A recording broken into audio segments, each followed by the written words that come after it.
Yes. Oh, there we go. This be the Hello. point. This be the point where the chat tells me how my audio is, because whenever I record, I do a quite low volume. Otherwise, you hear every pop and crinkle of my tongue spit, and that's kind of gross. Yeah. Hi. Yeah. Hello. Also, probably not going to be. I know that the trial, Mercado's covering a trial right now, so probably won't be a whole lot of people here tonight. I actually would like to watch the trial too, but I'm not going to sit here and just restream next stream. The trial of the guy who, it's the guy who ran over the kid at the Christmas parade, is right now. Oh, So the Republican? No. Though that guy is now actually in jail. He was, even though he was let out on bail, that was immediately paid. Well, I have that story tonight.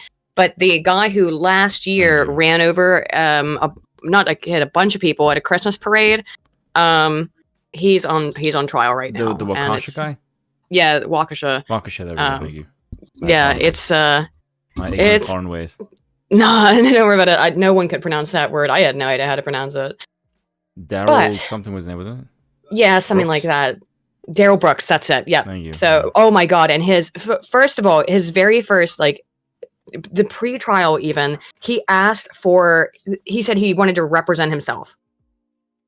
And the judge was like, okay, no, you don't. You don't want to do that. You do not want to represent yourself. That is a very bad idea. It's a very bad move. And he's just, he's just talking shit about his own attorneys, and it's like, I see why people want to go watch it. Again, I would like to watch it, but it is our time slot of the week. Is Waukesha like the offspring of Wakanda? It's Waukesha. Not Wakanda. Yeah, whatever. Michigan. That place where base things I can't say on here. Yeah. Well, something horrible happened there. Obviously, it was terrible. I mean, a really disgusting piece of shit for doing that. And then, of course, he said his car took over for him. It was, I guess, a totally different meaning to Jesus Christ take the wheel, I suppose, right? Okay, that Putin clip that you played, there's a bit on the side in the Guardian article that makes sense now. What was it? Fears grow over oil price as OPEC agrees bigger than expected output cuts. Yeah, I have an article on that too. That's the reason why OPEC decided to do that, because they're like, "Oh, you're going to screw with Russia, so we're going to screw with you." OPEC and Russia are, I believe the talk is still going on right now. Like, how about we just gut the West because they're being bricks? That is what it's looking like, and what people are afraid of. That Russia's going to play ball with OPEC and vice versa, to basically screw over the West, to charge us a whole bunch of money because they hold the entire world in terms of energy by the balls. Yeah, at ransom. And you know what Trump would have done? You can't hold me at ransom because I make my own energy. Yeah. But America has decided, America and Europe have decided to destroy their own energy independence. In the name of green energy, which is a total scam. I don't even think it's because of that. I think it is because. What do you think it's over? No, I think it's okay. Can I just say this? No, I don't know. The green energy thing is a bunch of bullshit. Like, everybody knows. It's a scam. Like I said, yeah, it's a total scam. But I think it is a way to control nations, because energy, the supply of energy is just a way to gimp you as far as a grand chessboard goes. This is why I think. Germany getting its energy supply, because I wanted to make a video on this. People have to, I said this to Aiden before, you have to get out of this mentality of looking at the world purely through the American lens, because you are gimping yourself into a perspective of one-sidedness. Like, you're just two-dimensional. Look at how other countries see the play as well. Otherwise, it's hard to do primitive. That. It's really, really difficult to put yourself into a perspective from which you don't have the perspective. You lack the necessary information, the necessary lived experiences, actually, to use that term. It actually applies here. I think, because you and I spoke about this, the reason why you said you and I have a good capacity to do this is because we're expats. Why I think that you and I have maybe a different perspective on it than other people, wherever they're from, is because you and I are both expats. Now, you've lived outside your home country for a hell of a lot longer than I have. Yeah. I've only been outside the U.S. for 3 years. Yeah. But I do think that living outside of the place, in a totally different country from where you grew up, you can see the and even in the U.S., I moved all over as a kid. I mean, I grew up in a very small town in Appalachia, and then I moved to Baltimore, a murder capital of the world. You will die. and then I moved over here, and I've lived all over the country. Moldbug is in the the same US as well, because he was a foreign service brat, so he moved all over the place. Yeah, I think so- that living in different places, very disparate places, does give you a different perspective than people who've maybe only lived or mostly lived predominantly in one part of the country or a similar type of place. So like if you move from New York City to California, I don't think, you know what I mean? I don't think you're necessarily going to get a wide range of lived experiences in terms of seeing the world. And they're also, by the way, being well traveled, and by that I mean one of these people was like, "Oh, I went on vacation all over the world, and I've been to all these different countries and stuff." It's like, you were there in a hotel for a week. Yeah, That's a little bit different from living someplace, right? Yeah, it's a good way to see the perspective of how other people think, but not how they live. Right. You have to like taste. properly live someplace to I think get understand people. And I do think that's maybe why you and I have and maybe why Moldbug does as well of having different places. a kind of it helps. What are the other options? What are other ways of looking at things? And I don't know if some of you guys saw, I realized that CapCut has now a desktop version. So I threw together and I saw a video that I liked the other day that was, I basically used the same text from, I just stole the text and I put that up as kind of the new channel intro. I know that it is difficult to read because it flashes really quickly, but it's the way that it's how the Zoomers like it, right? That's what the Zoomers like. Audience are not Zoomers. Our audience are close to being boomers. I know we're both millennials, but still, I don't know. I mostly I think I was having way too much fun messing around with that software. I was like, ooh, this is fun. I like this, even though I have it on my phone, but I don't feel like you can edit on a phone correctly. So I'm really happy. And we're like, Aiden, my brain is hurting as I'm watching this. It's too quick. Brain is hurting. That legitimately was I was like, the spinning is too. I can't read this. I can't read.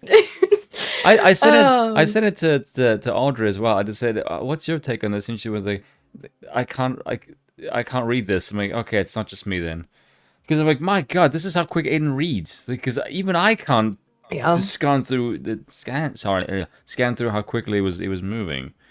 I do read really quickly though, but that's just a product of it was hurting my tiny brain all the time.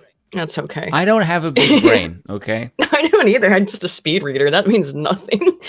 You just have that means you can absorb information at a quicker rate than I can. No, not necessarily. Because if I want to really understand something, I do take your time. It depends. It depends. If it's something like when I read Von Kunat Lenin, right, for example, or when I read a lot of the monarchy texts. To be fair, you have to think. Right, or Hilaire Belloc or whomever. No, because again, scientific studies are all formatted the exact same way. I know, exactly what I'm looking for. It's going to be, intro, literature review, abstract, methods. Abstract, intro, literature review, methods, and then results, and then conclusion. It's the same thing every single time. I know how to read that. I can just pop right in, figure it out. But yeah, it's different when you're trying to read, to dissect some political philosophy or something like that, where it's like, whoa, what the hell? Like I've been going back in and looking at distributism again more, and that's it's an interesting the monarchy people placing video totally true. That's what you're talking about, Argent.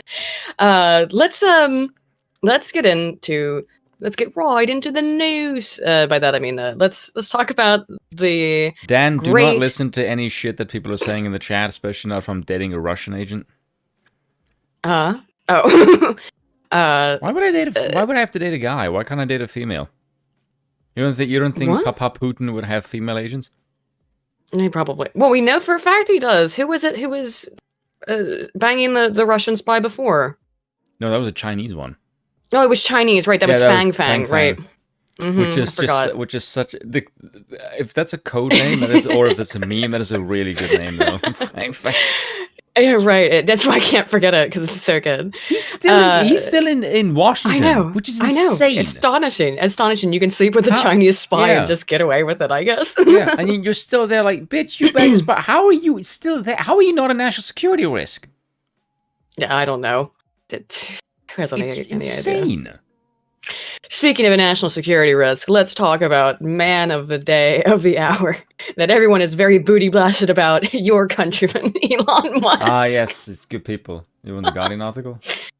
Yeah, we'll start with that one, because I wanted to start with, look, Elon has managed to piss everybody off, like, in the last 2 days, just consistently, because he made some tweets about Ukraine and Russia 2 days ago. This has been 3 days, I guess, of just non-stop seething. He looks like my avatar's pose. Yeah, a little bit. Like, that is pretentiousness of my countrymen to a fine T. Like, look at him, it's fantastic, isn't it? It's like, oh, yes, verbose. It's actually a good picture of him. It is. It's actually, he usually looks like very awkward in a lot of photos, so that's a good one of him. Smug as hell. Yeah. I'm amazed if I type in pretentiousness, that picture does not come up, because that's like perfect for it. Can I also, like, look at this? Okay, so apparently now, according to The Guardian, Zelensky is spelled I-Y. I've seen it spelled I. I've seen it spelled Y. I have not seen it spelled I-Y yet, but this is a new one, I guess. Maybe it's because the person's dyslexic. I don't know. I have when I spell his name, I spell it with a Y, usually. But I spell it Traitor. Interesting spelling there. Yeah. Zelensky hits back at Elon Musk as Elon Musk sets up Twitter poll on annexed areas of Ukraine. So the one thing to bring up, of course, is that Russia annexed a bunch of areas of Ukraine. I think I have the map of Do you know what's funny? in another I just one. realized. Nobody else accuses our side of having bots. That's curious, isn't it? Like, no one says, oh, it's Russian bots, like, from the left. Wonder why. I'm trying to think if I've ever heard somebody say that, and I'm not sure that I have. Elon said it. Yeah. What? Yeah, because he said the bots that would mess up the poll. Now, the thing that I find curious is what I find unusual is that these areas are heavily Russian. So it's like, hey, do you think these Russian areas would be in favor of being under Russia again? Probably. It's like over 95% Russian, or the polling results were. But it's like, yeah, if they're mostly Russian, I would expect them to vote for Russia. It's kind of a given. I wouldn't find that to be particularly suspicious, if that is the case. I don't know about you. Look, okay, so we'll talk about the things that Elon said in his post here. Let's not start nuclear war. Basically, is a very controversial thing to say these days. You know, you must amp the shit out of this and potentially risk nuclear annihilation. Why? Who the fuck knows? Like, why? To the Americans, why are you there? Why is it the nation? Why is the sovereignty of Ukraine in any way your business? Like, who cares? Who gives a shit? Seriously. We're gonna look into all of it, and I also, because of course this week the news is that, you know, even so Russia's declared these areas, Luhansk, Donetsk, Zaporizhia, Kherson, and of course they've had Crimea, all as they're saying they've annexed them. They're now a part of Russia. Yes, most of these areas have a large ethnic Russian population, and Crimea and also Donetsk and Luhansk did vote to leave Ukraine and be part of Russia. Yes, so, good. Well, okay, but look, let's be clear. Under the circumstances that when all three of those areas voted, we knew there were Russian soldiers in all of those regions. We knew that there was a Russian military presence. So I'm not sure you can really call those free and fair elections, right? not the way that America's elections is free and fair, of course. Oh, of course not. But right, obviously, would never want to compare those. But I think we need to be clear that it's not like. Yeah, I think the Russian ones are more secure. God. Well, whatever. Have you seen the way those people behave? Well, I've seen the way that people behave in the U.S. Yeah, that's what I'm referencing. So here's what he tweeted. Musk has prompted an online row with Ukraine president after he asked Twitter users to weigh in on his ideas to end Russia's war. In a tweet, Musk suggested UN-supervised elections in 4 occupied regions that Moscow has falsely annexed. Falsely annexed after what it called referendums. How can it falsely annex them? Guardian. Yeah, I don't quite. They know just what did that it. makes sense. Yeah, but, you know, Guardians what is a the- left what- commie rag, so. They're not that bad compared to so many others. No, to be fair, what do The you Guardians. think is what do you think is like a good center left outlet? The Guardian is one of the better ones, and it's still a rag, but it's like it's seriously one of the better ones because when you get too far left, it's unreadable. Well, then it ends up with you and me just mocking it.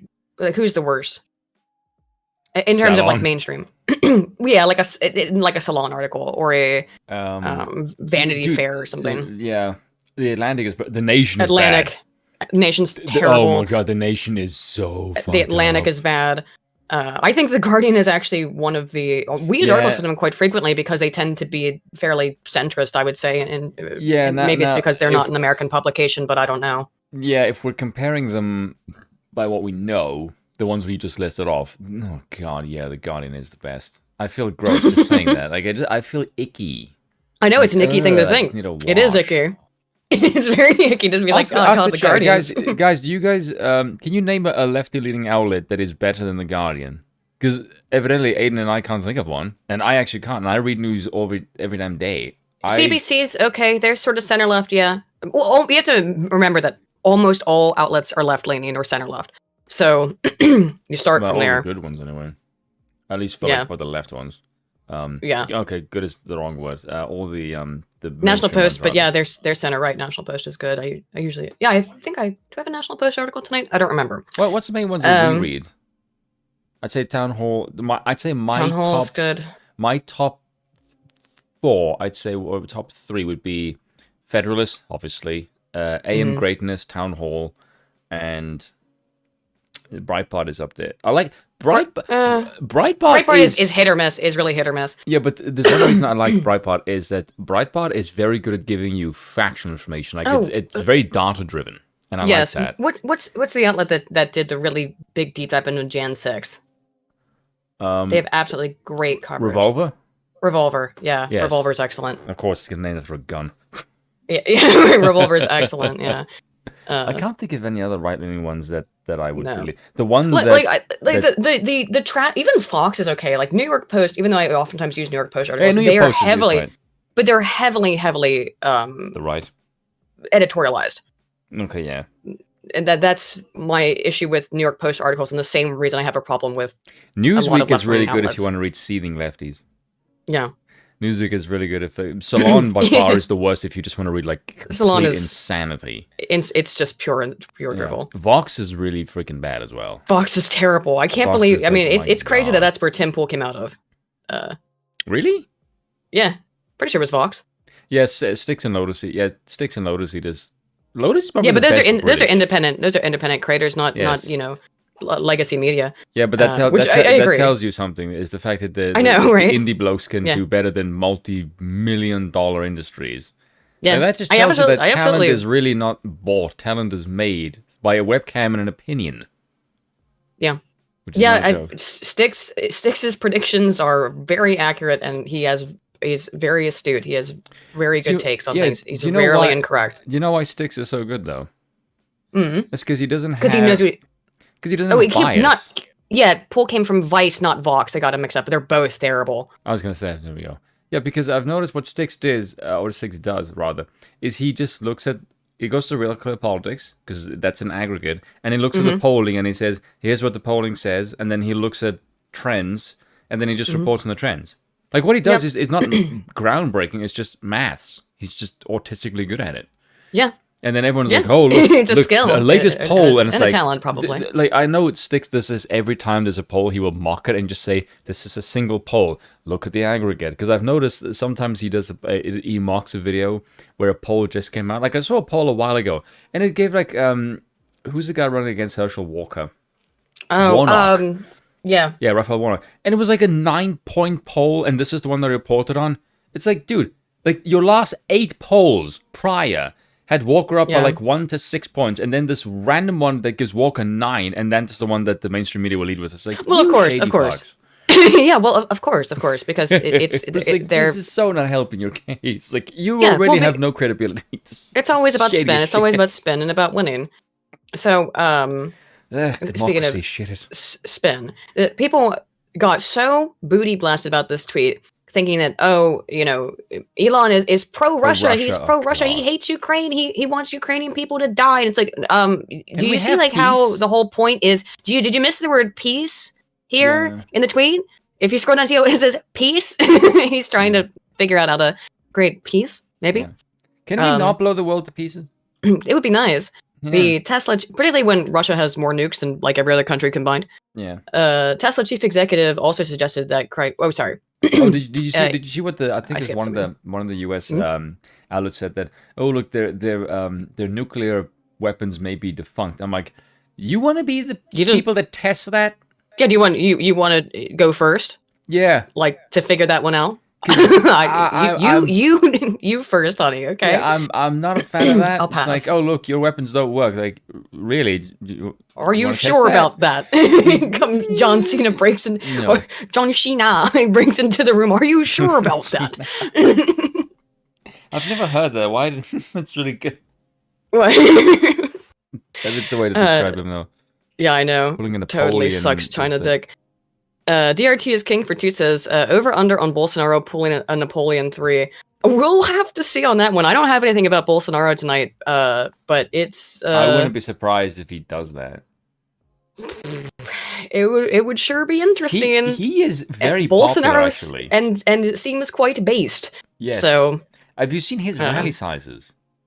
yeah, he's clearly extremely popular. He gets like 700,000 people. It's like that makes Trump look like a bitch. Yeah. Like when I see his rally sizes, like, it's like it's like a massive COVID protest times 10. It's all for one dude. It's like, you guys don't think if these people think that their leader was robbed and the country goes worse, this is not gonna end well. And also, Bolsonaro armed them because he just said, "Hey, look, you know what we do with criminals? Shoot them." Like, God, did you hear it? He's like, someone asked him about it, and he's like, not enough, or something like that. He said something in the group like, not enough. We didn't shoot enough criminals. He's Holy like, shit! He's like, whoa, roids. He's like really based.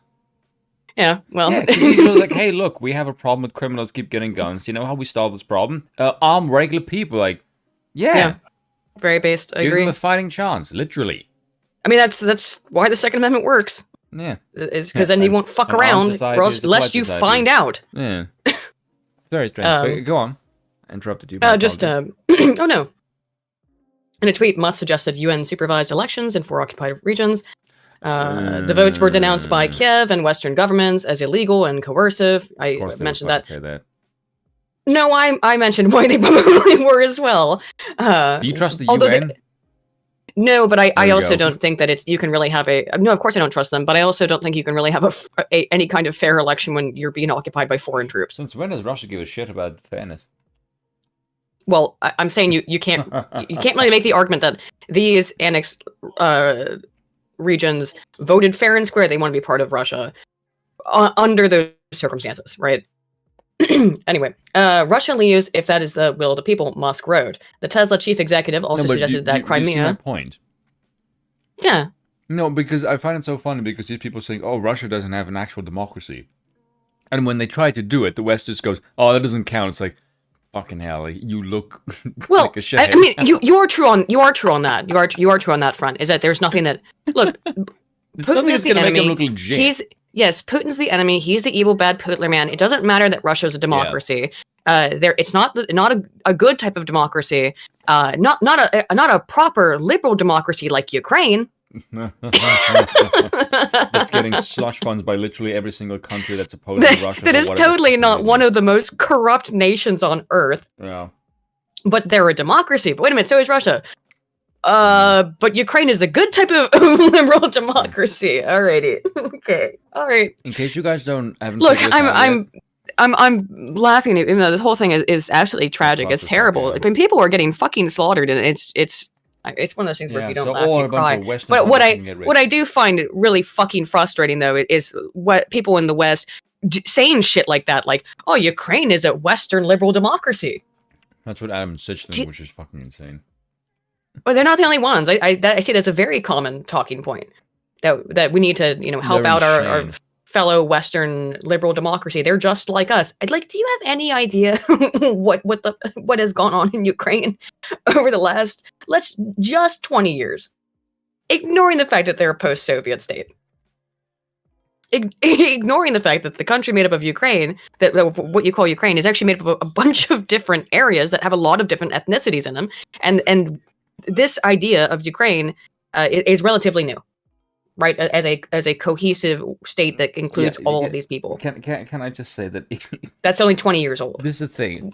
The Ukraine Oblast was. Yeah, but here's the thing: if you think you are going to take an Eastern European country, okay, and install some old school British establishmentarian type model into this country, and it's going to take hold, and it's going to turn it into an American-style liberal democracy, you are a fucking gullible moron. That's never going to happen. You can't. That's not how the world works. How can people think this when just this year we pull out of Afghanistan? You know what I mean? You're treating. Sure. You're treating your government apparatus like it's a piece of software, and the people are hardware. Yeah. That's how you're doing this, and that's not. I'm just install an update and it'll work. No, you can't do that. Yeah, they're not a blank slate that you can just reformat the drive. That's not how this works. And if you think this, you're an imbecile. That's not how humans function. And I don't understand how anyone thinks you can regime change at the battle of a gun and people are going to take to it kindly. I don't understand how anyone looks at human beings like this, where like they're machines. I mean, the NPCs it is a bizarre. Yeah, well, I mean, if you have a bunch of NPCs where you can just kind of be like, all right, well, that COVID thing is kind of getting old, and we'll just take that chip out, and here we'll pop right in. There's Ukraine. Yeah. But that's like that kind of makes astonishing. Sense, because that's see how that happens. That's an outrage thing. That's like, take this one thing you're supposed to be pissed off about constantly. That makes sense. Yeah, but the outrage does make more sense. Yeah, but if you're trying to change an entire civilization to think a different way. You can't do that. Certainly not overnight. Yes. I mean, people. That's absurd. Massive socio-political change has to come from within. It cannot come from without. It doesn't matter how many millions of dollars, billions and billions and billions of dollars that the U.S. poured into Afghanistan. We couldn't make it a Western-style liberal democracy. Because the people didn't want that. Doesn't matter. It doesn't even matter if you raised their children like that for generations. Yeah. And occupied the country for 100 years. There would always be resistance because it didn't come internally. It wasn't the will of the people. Like, like Furious Dan just said, like, giving democracy to third world countries is like a lottery winner to the fiscally.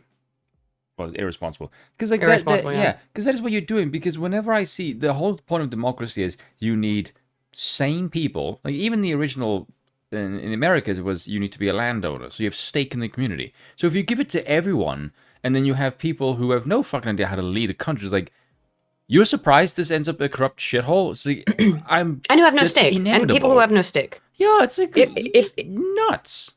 If you have no stake in it, you won't care. I mean, inherently, if you don't, you vote for Gibbs. Yeah, it's like, I don't really give a shit, but you're gonna give me some stuff. All right, sure, I'll vote for that. Yeah. I don't care. I'm not doing anything for it. Yeah, people are inherently selfish to a certain degree. Yeah. Altruism is one of the least understood aspects of human psychology, and there's a reason why. Now, evolutionarily, altruism makes sense for in-group, but out-group altruism, there's the research on it's kind of all over the place from what I've read, and it's not very well studied at all. Because it doesn't make any sense from an evolutionary perspective. Why would you just be nice to people where you get nothing back and who are not part of your community? I mean, it's just pure selflessness, and it's extremely rare because it doesn't really serve. You could say that it serves a broader evolutionary function of just like being good towards the species, but it doesn't make any sense. Yeah, again, just from EvoPsych, because I talk about this all the time, but for me, whenever I'm looking at something in the world, I try to understand it from a psychological perspective, and when I want to understand something from a psychological perspective, you got to start with evopsych. That's the easiest way to try to figure something out, in my opinion, is, okay, let us return to monkey. Why would we have evolved this behavior? Why? You know? And if it's, I can't figure out why monkey would do it, then it's something unique to humanity, and then it starts to be, whoa, okay, what's going on there? If there's no reason why monkey would learn to do that. Yeah. That's that, and altruism is one of those things, or I should say, outgroup altruism is one of those things. Kids Up for 5 says, "Evening all. Sorry I'm late. I just finished work. Yako needs to educate America on geography again. Any objections?" Yeah, well, that's what war is for, typically speaking. Yeah. Which comedian said that war is God's way of teaching Americans geography? I don't know, but it's true. It's not Bill Hicks. It might be. It sounds like a Bill Hicks joke. Yeah. DRT is King for 5 says the Russia-Ukrainian conflict is a heel program. Do you mean like heel versus face? Yeah, I was thinking do you mean as the wrestling reference? Yeah, I wasn't sure because of the way heel was spelled. A Romanov restoration would help, but he wanted to stay retired in Florida. I mean, that would be cool. That would be interesting. Fox P2, thoughts on Robert Sapolsky? I'm not sure I know who that is. Yeah, I don't know who that is. His name sounds familiar.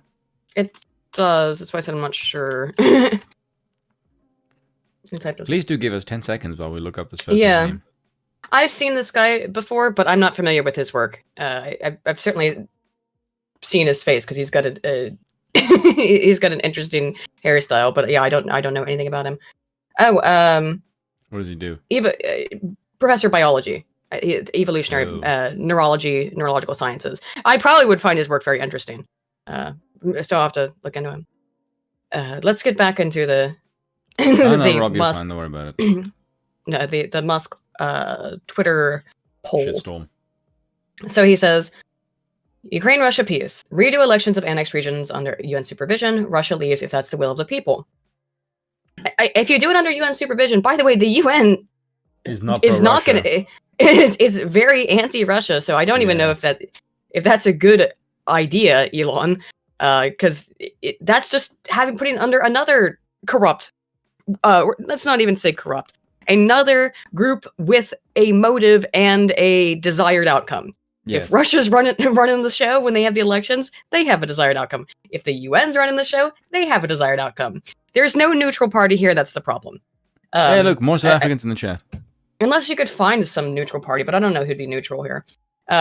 Crimea, formerly part of Russia, as it has been since 1783, until Khrushchev's mistake. Now, they got really mad about this because they're like, Crimea wasn't annexed until, what was it, 2014? Or 2016? When did they invade Crimea? When did Russia invade Crimea? What, the recent one? Yeah. Well, they renewed the... No, was it in 2016? I was right the first time. Why do I double check? Why do I second guess myself? Yeah, 2014. So of course, people were screaming at him on Twitter about, you don't know anything. It was just 2014. No, well, before that, it was part of Russia. Okay. Well, I mean, and again, largely ethnically Russian.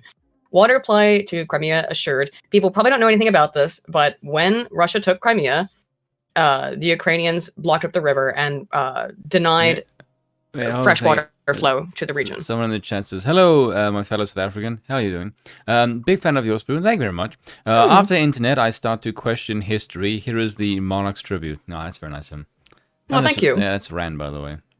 Yeah, I assumed. Yes. Very cool. Thanks, man. Hooray, we have more South Africans here now. If I can convert my country to monarchy, I'd be very happy. Oh, we are reading about another South African here, and this one is crazy. That's true. Now that, yeah.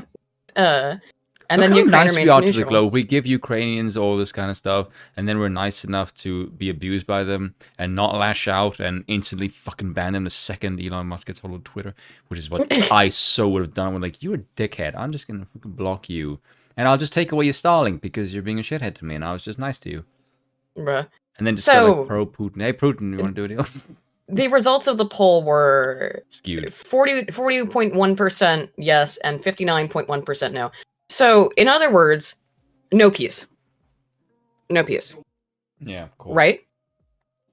Because again, why would you want to avoid nuclear war? he didn't say just accept the annexed elections, the annexed regional elections. He said redo them with the UN, who was totally biased too. Live Crimea to Russia because it's mostly ethnic Russians. They voted years ago to be part of Russia. Again, question mark there, right? The water supplied to Crimea, it's really hard to live there when they have no fresh water, okay? And then Ukraine would remain neutral. Let's be honest, that sounds fine to me. If it was done under the Ukraine, they would be upset by... another part would be upset either way. Someone's going to be upset, yeah, no matter what. Yeah, but that's the thing. The reality is that this is a decent proposal, okay? To try and find peace. Well, and here's how... So Zelensky responds with his own poll. Which Elon Musk do you like more? Zelensky tweeted, offering two responses. One who supports Ukraine or one who supports Russia. Oh, God, like, dude, isn't your country being fucking invaded and you're sitting here on Twitter? Yeah. Ever since he got America's money, he has a massive chip on his fucking shoulder.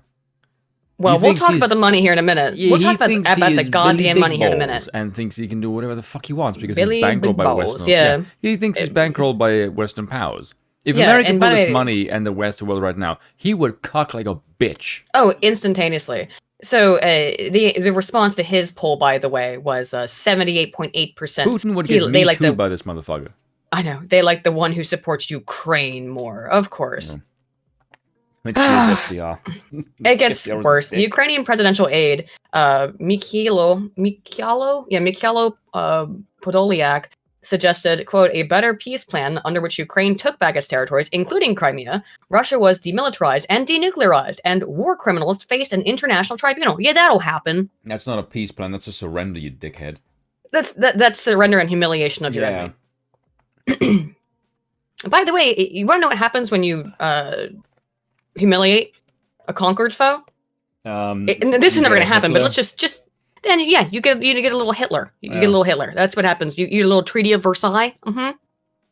Turns out that when you demonize an entire group of people, tell them that they're evil, and then punish them, they get kind of they don't get super happy. They get a little bit mad. They elect democratically an angry man with a stupid mustache. Yeah. Who doesn't give a shit but just wants war and grievances. Yeah, and who couldn't get an article. You see, this is why in Mollberg's regime change, it's do not demonize the previous regime. It is give them a severance package, send them on their way, and just fresh start. But the second you demonize, that's when the old wounds get scratched and it goes off the rails. Peon Patty brings up a good point. Or you get anime. Really? Which one's worse?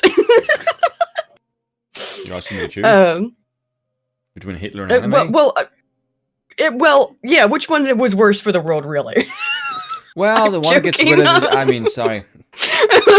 I'm joking.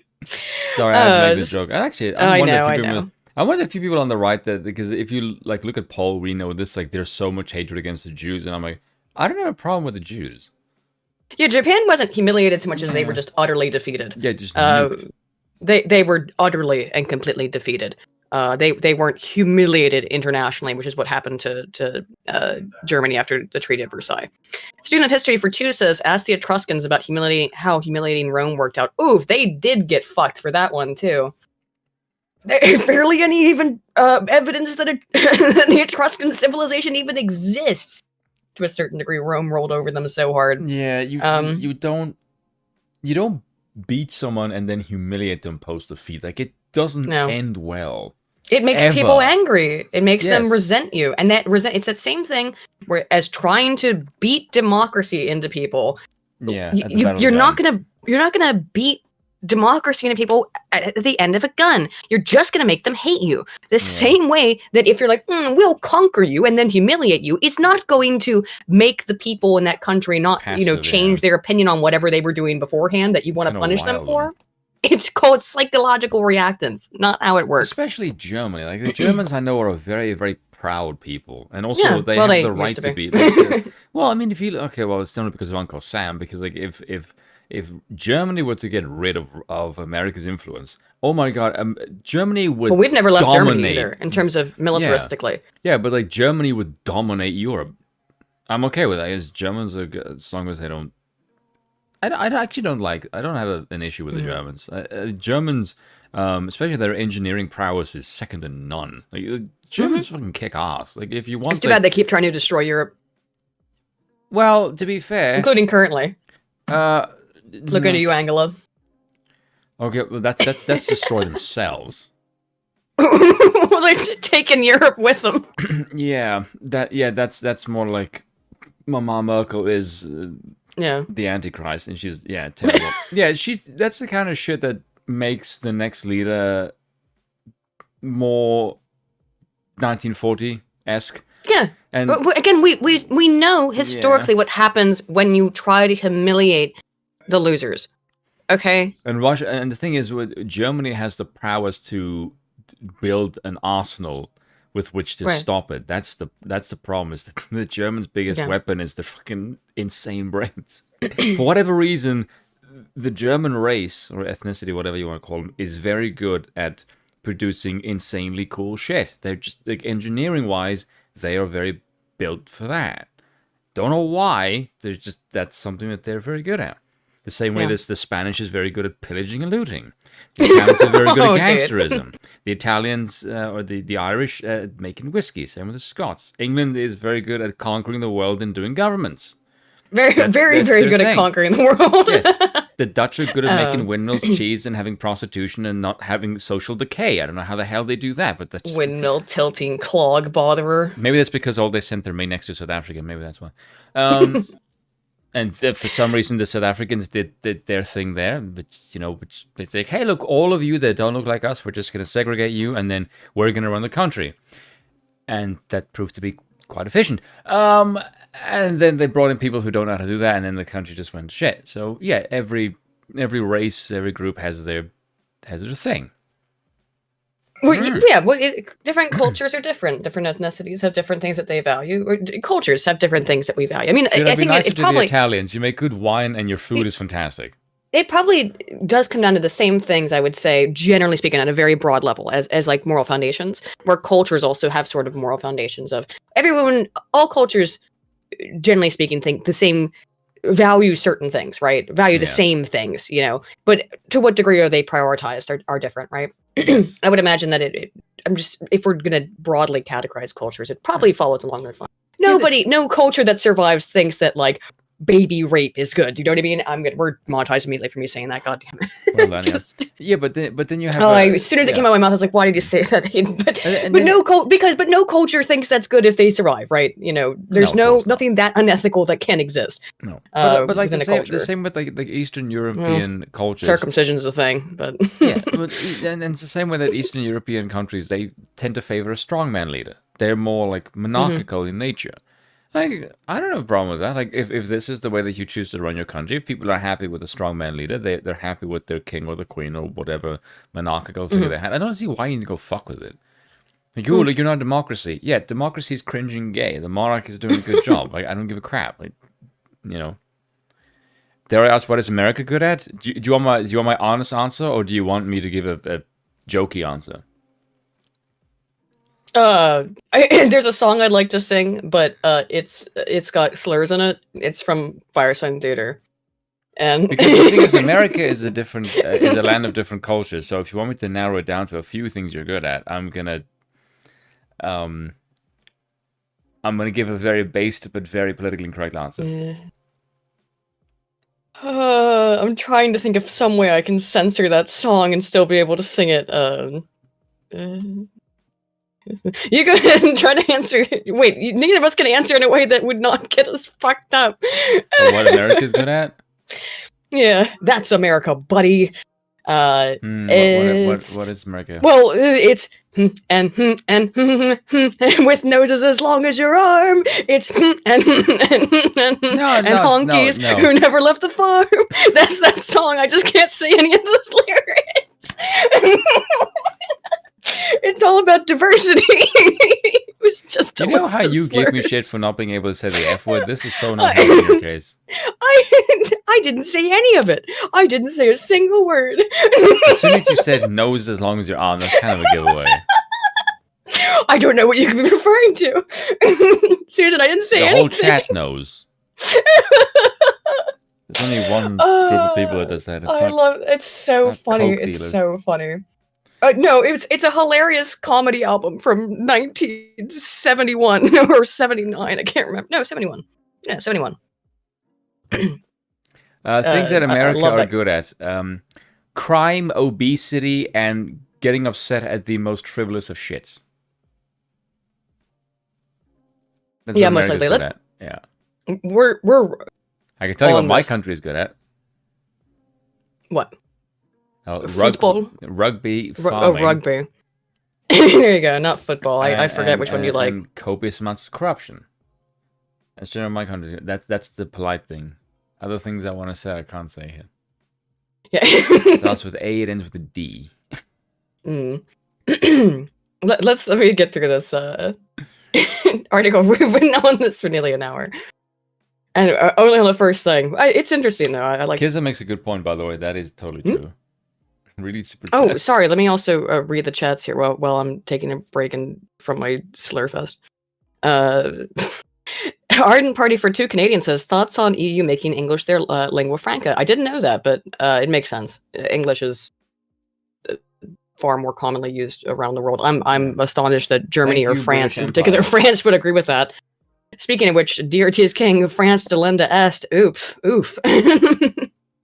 Keza for £5 says, I disagree. Some people deserve complete humiliation. Aiden Spoon. Also, the big mistake is not removing their ability to procreate. Oh, dude, come on now. Did you read Keza's last one, Spoon? No, that's what I'm saying. You should read that one because it's good. Oh, Keza for five more pounds says, the US is great at making you fat, lazy, and stupid. Along with being a superpower, you have a negative war record. And true. All of that is true. Very true. Yeah, and that is all. The thing that is depresses me the most about America is EU uses the language of the country that left KEKW. Yeah, actually, is a good point. Very true. But of course that is also the language that is most spoken among all those nations. Yeah, I mean that was the obvious answer, but Furious Dan's response is way funnier. Speaking of funny, Ukraine's outspoken ambassador to Germany, Andriy Melnik, had a blunt reaction. Fuck off is my very diplomatic reply to you at Elon Musk, tweeted Melnik. You should take your Starlink and just say, okay, you can't say fuck off now because eventually you bitch. Well, you're not gonna be able to. You won't be able to. I was gonna say we won't be able to say that shit to him on Twitter anymore, Melnik. But the thing is that Elon's gonna make, I presume, and I hope, Twitter a far freer platform. Other European leaders also voiced their opinions. Must plan, dear at Elon Musk, when someone tries to steal the wheels of your Tesla, it doesn't make them the legal owner of your car or of the wheels, even though they claim both voted in favor of it. Just saying, Lithuanian President Gitanas Nausėda tweeted in response. No idea. But, well, it's I get your metaphor. It's not it's simplifying down something that's way more complicated than I would have said colonization. That's not what's happening. It's not what's happening. It's we're talking about a fucking 1,000 years of history with these areas, right? Yeah. And it's you can't just kind of be like, oh, it's just like stealing a car. No, watch my 2-hour-long video on it. Like that's how, or not just mine. Watch anybody. Like just go look at the history between Ukraine and Russia, and you're gonna have to watch an hour and a half or 2 hours of video because it's just the like ancient history. Not even get into the modern stuff. You did a very good video. Oh, thank you. I'm proud of that one. Yeah, with an artistic amount of research. Musk anyone who watches that who is like Westerns can like, oh my god, it's this Russian propaganda bitch. You get paid by Putin. I wish I got paid by Putin. That is so going to get taken out of context, by the way. Well, dude, I'm sure. Why not? I'm gonna. Yeah, Putin is apparently the wealthiest man in the world. As long as if I get paid and I don't have to do anything, sure. If I just have to say what I'm already saying, in terms of you can't buy me off. You can't buy me off. I'll just say whatever the fuck I feel like saying. Yeah. But if you want to pay me for it, sure. Oh, speaking of which. Uh-oh. We will have a new thing starting. It just reminded me of A new okay. thing? Yes, there's a new thing that we're going to be doing here, which is that I'll be doing. I'm running it. You don't have to do anything, Spoon. We're going to be starting I'm going to be starting a newsletter that is going to be associated along with this channel and my main channel. It will be starting in November, not in October. But so next month, there will be a monthly newsletter that'll be about social science and politics and stuff. And it'll be a monthly newsletter. You sign up for it. It doesn't cost anything. It's got some ads on it, and then I make money if you want to enjoy reading it. And it will be all free. But just a quick announcement that that's going to happen. And I have one more shill, actually. This one I may is write important. things for it. Yes, hang on. And I will write funny shit. Yes, and I because people like my writing for some bizarre reason. Okay. I like to write the funnies. Yeah, I would love to Host to see. I do have a Substack. I just haven't done anything for in ages. But reading is hard, Aiden. It is. Is there an Iggy in the chat? I did not set this up yet, so that's my bad. How do you pronounce the J in that name? Because in Afrikaans, I would say Jar. In whose name? Jarniki's. Because I read that in... I've always said Jarnegi, but I don't know. Yeah, because in Afrikaans, I would read that as Jarnegi. Which sounds cool. Audiobook Spoon is best Spoon. Yeah, I've had people for a long time say to me, read a book. Just do like an hour of you just reading a book on your YouTube channel. Like, the reason I'm skeptical about doing that is not because of copyright and that shit. It is mainly because the amount of money to do that plus editing is so not worth it just to do it on a YouTube video. Not unless I can get people to sponsor. Then I can maybe consider something like that. That's not ready yet. Sorry, I forgot to apply for this out of my own absolute mental dumbness. But starting next week, we should also have an integration for Dragon's Treasure Tea here as well. It's not set up yet, but hopefully next week that'll be set up. And that's all on my fault, because Dragon's Treasure has been asking me to do it for like a month. And I've been sitting here being like, oh yeah, sure. And I didn't realize I had to click a button and be like, have it go through, because I'm a absolute just complete brain dead ding dong. But hopefully, and that's why you make a good co-host, because you make me look smarter. Well, Dragon's Treasure, also, I will show for them really quickly, just to go there before I'm going to get, obviously, anything out of it. But I will send just a link. Dragon's Treasure Tea. They are awesome. I'm sure they worked with Nick Ricada, even though we don't have an affiliate link yet, or it should be next week, an affiliate link probably with a discount code. But for now, just check out Dragon's Treasure tea. They've got a bunch of teas based on different anime properties. It's weeb tea. Very, very cool. Definitely check them out. But so those are the two quick announcements that I forgot to make. Is that, yeah, we'll be starting a newsletter, and that we will be working with Dragon's Treasure going forward. Jarnegi, if reading is hard, Hayden, yes, thank you for that. And Jarnegi says, would pay me to read poetry. I'd happily pay Spoon to read poetry. Apparently. Apparently. I keep saying every single time to do a Patreon or a subscribe star. I've been saying that for like 5 months. And I never do it. Because I didn't think anyone would actually like donate to my channel. No, people will want to. Yeah. You'd be surprised. I would say during the current world affairs, I would say no one donate more than 5 a month. Mainly because I feel bad. Things are a little bit fucked. Yeah. I'm gonna pin that tweet actually, or pin that message.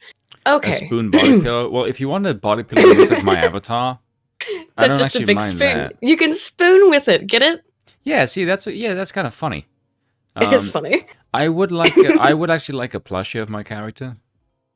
I can. If you would like to have us do that, we probably need a little bit of a bigger show.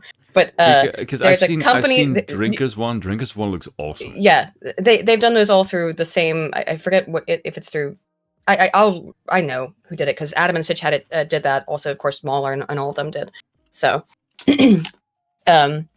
But you really need a bit of a like. It has to reach a certain number of people who really want that to get it funded, because it costs. They have to pay money just to make them. So that's the only thing with it. I've also had people tell me to make merch because they want one of the spoons icons on a shirt. And I thought, like, I kind of want to do that for myself as well. Yeah, no, I'm not doing a VTuber model, because there if I is do, also I'm gonna there, feel there like is I'm merch for ripping this off. show. Yes, but if I do, I feel like Ugh. I give V shit because V is constantly sending me clips of VTubers. I'm like, V, I don't know why you keep trying to drag me into this, but no. He likes them. I know. I will say, Pipkin is funny. Mm-hmm. Just because anyone who screams when it was socially Pip is acceptable funny, to make fun of children, like, okay, that's a base person I can get behind. Yeah, I like Peppa. Yeah. And she says I have anger issues and calls everyone's a fucking retard and then screams and swears and swears. true. Like, I like this person. This person's good times. All right, I have so much stuff. Let's try to get through. We spent an hour on a very short article. Let's start to my power chat of all through this simpery. I know. No simping. No. Wait. Crap this in the chat now. Oh, I thought you were. Oh, fuck you. Bye. I've heard of the legendary rabbit. Unhide user. There's legendary Oh, yeah. bunnies? oh yeah, you mean Don't know. Pipkin, yeah. Yeah. Yeah, Okay. that was V that did that, so thank him. Musk, who's also chief executive of SpaceX, followed up his tweet with another poll. Let's try this then. The will of the people who live in Donbass and Crimea should decide whether they are part of Russia or Ukraine. He said he didn't care if his proposal was unpopular, arguing that he did care that, quote, millions of people may die needlessly for an essentially identical outcome. What a sane take. What an absolutely sane take, but no, that's evil. Well, speaking of not sane, let's go to the other side. Zelensky. Spelled with a Y this time. Which article? Signs law. Huh? Which article are you pulling up? Do you want me are you okay if I just share my screen because it's easier? Yeah, okay, which one? I'll just, you have that up. I'll just share my screen. Because I also have started using these like text, using the thing on Brave, the speed reader, which makes it all nice and clean and removes all ads and nasty shit I don't want to see on the page. Yeah, I have it up here. Go. Okay, cool beans. Okay. Oh god, yeah, I saw this. Zelensky signs law that rules out Ukraine peace talks with Putin as impossible. Now, question Vladimir for you, Zelensky. Why is that one relevant? Why is that one cemented? That's fine. He can sign it. That's totally legal. He can just sign a law as president. Just go, you know what? Makes peace talks with Putin impossible. Basically, yeah, we're going to forever fund you for an endless war. Yeah. Afghanistan is gone, so is Iraq, so now we're going to do this one. Yep. The decree formalized comments made by Zelensky on Friday after Putin proclaimed 4 partially occupied regions of Ukraine to be part of Russia forever, in what Kiev and the West dismissed as an illegitimate farce. You can call it illegitimate all you want, but, I mean, he's doing it. He does not know what dignity and honesty are. Yeah, I don't really think you do are either, my dude. I don't trust you at all. Have you heard his comedy, by the way? No. He used to do stand-up comedy. No. In addition to the acting. No. It's not great. It's tragic. It's not great. No, okay, it's kind of impossible to judge stand-up comedy from someone speaking a language you don't understand. Yeah, right? fair enough. from what I've seen, it didn't make me laugh. I didn't think it was very good. Therefore, we are ready for a dialogue with Russia, but with another president of Russia, Zelensky said on Friday. So if you want to end the war, you got to get rid of Putin, I suppose, is the demand. Regime change. No, of course, they also, someone else in the government who wasn't, said, you need to pay us back forever, and also, like, what was all that shit that they had in here that they demanded that was just absolutely insane? Demilitarized, denuclearized, be labeled war criminals, and face international tribunal. Yeah, okay. Same kind of shit, right? Basically, it's a treaty of Versailles for Russia.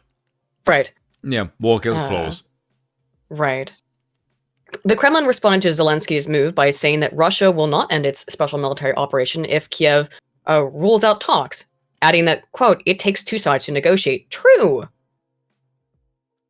We will either wait for the current president to change his position or wait for the next president to change his position in interests of the Ukrainian people, Kremlin spokesman Why the Dmitry hell would he do Peskov that? told reporters. Why would Zelensky change his position? No, the next president. No, that was that? Dmitry. Oh, the that was Kremlin Russia spoke- saying I was that. gonna say. So they just said no, you. That Yeah. literally, he's like, we will not deal with Russia until they change presidents, and then Russia went, all right, well, Yeah. Like, all right, we'll then. just wait for you or your successor to change their opinion. Then, literally a no you moment. Ukrainian forces have broken through the Russian defense. We're going to talk about that. In the south of the country, and expanded rapid offense in the east, seizing back territory in areas annexed by Russia.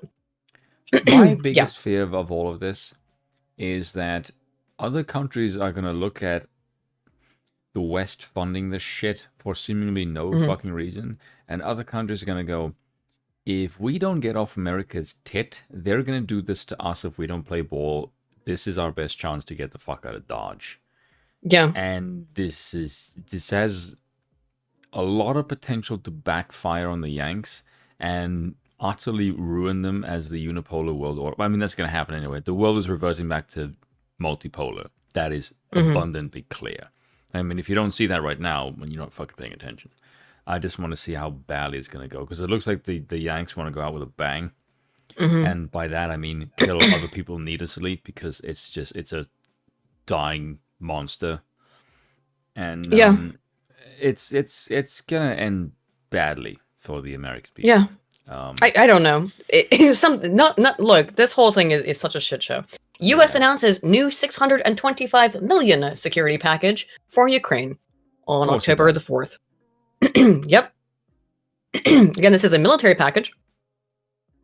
Military aid. The U.S. announced plans on Tuesday to provide an additional $625 million in military aid to Ukraine, a package that includes additional advanced rocket systems credited with helping the country's military gain momentum in its war with Russia. But remember, if you were to watch American mainstream media, it would be like, wow, the Russians suck so bad at war and military. They're so shit.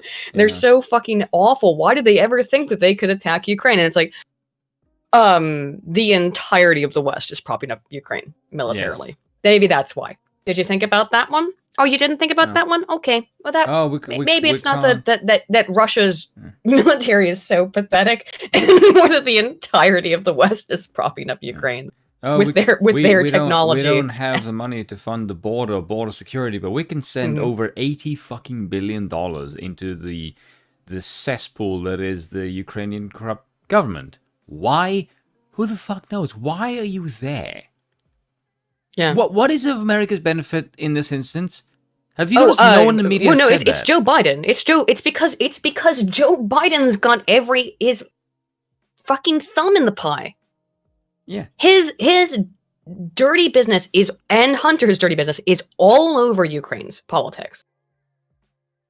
He has been using it as his personal money laundering purse for a decade. Yep. That's why Joe Biden and America, along with him, cares so much about Ukraine. It has nothing to do about the people who are suffering. It has to do with the fact that Joe Biden has been deeply involved with the heavily corrupt Ukrainian government for a decade. And they don't give a flying fuck. Some people do, but the people who fly Ukrainian flags outside their houses and go Slava Ukraini and I don't care for hate those Putin. people. Well, are the Americans who do that? Do they know that that's why America is pouring this much money in? The American people who have that shit I don't think they know in their bios, especially on just a Twitter. virtue signal. Yeah. Razorfist had a really good fucking tweet about that as well. Oh, yeah? Oh, yeah. Read on. I want to see if I can find it, because it was one of the funniest things he said in a while. Real quick, student of history for 5 says, they don't realize what they're asking for. All the people behind Putin take the position of a nuclear strike. I only say this because they're saying it now. Yeah, Putin's threatening nukes. So, it seems like a bad time to spit in the face of someone like Elon Musk, who's trying to come up with a solution. Yeah. It might not be like the solution that you want, or like a perfect solution where Ukraine gets to humiliate Russia, if that's the solution you want. No, but it's a solution that would stop a nuclear war. Yeah. Not that I think that's necessarily a realistic possibility, but it is a possibility.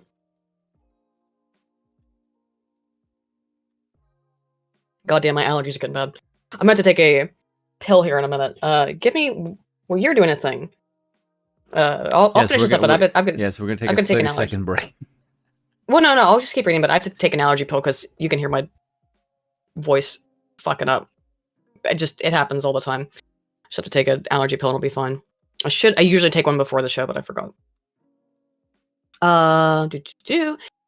President Joe Biden provided details in the latest package, which includes 4 high-mobility artillery rocket systems known as HIMARS, 200 mine-resistant vehicles, hundreds of thousands of rounds of artillery and mortar ammunition, in call with Ukrainian President Volodymyr Zelensky.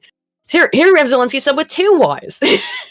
Vice President Kamala Harris joined the leaders on Tuesday's call. The Ukraine and U.S. leaders spoke as Russia's upper house of parliament on Tuesday formally. Why do they call it parliament? Call it the Rada, whatever. Formally approved the annexation of swaths of Ukrainian territory following referendums that Ukraine and its Western allies dismissed as fraudulent. President Biden also affirmed the continued readiness of the U.S., blah, blah, blah, whatever, more money. Let's look at that money in more detail, shall we? Funding tracker, who's sending aid to Ukraine? DevEx funding database so far has tracked more than 17.6 billion in grant announcements for Ukraine. So who's promised what so far? With the war in Ukraine now almost 6 months old, this was from September 22nd, governments around the world, so this is from 2 months ago, world have committed tens of billions of dollars in support for the country. DevEx funding platform has recorded more than 100 billion in commitments for Ukraine between February 24th and August 16th. However, a relatively small percentage of that funding is humanitarian focused. It's military focused. How interesting is this, huh? $100 billion and a minutia of it is for humanitarian. No, that's not a surprise. A search of the platform's database reveals that 17.6 billion of grant funding, roughly half of which has come in during the last 2 months. The funding is primarily either for humanitarian activity or to maintain essential infrastructure for Ukraine. The largest grant, 4.5 billion from the United States via World Bank. So, 100 billion, 17.6 is for humanitarian efforts. The rest is for war.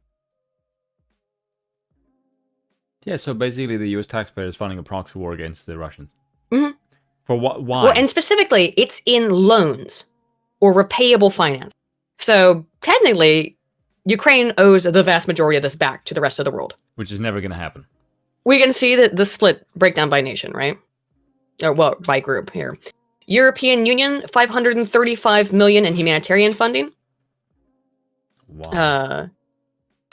European Union, 2 major packages, 330 million and 500 million in humanitarian funding early in the war.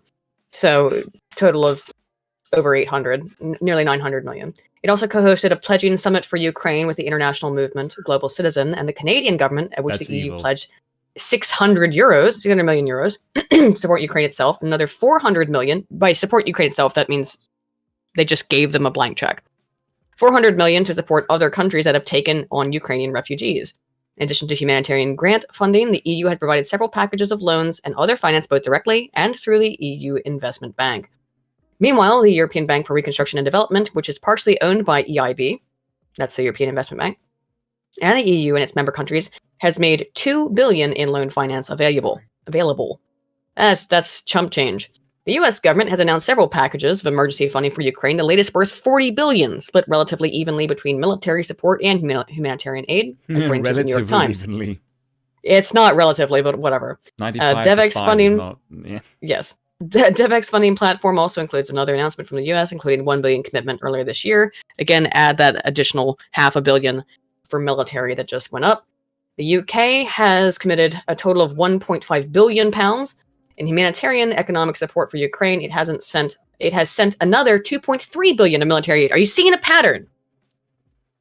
It's at least on average, 1/3 the amount on average, humanitarian aid versus military aid.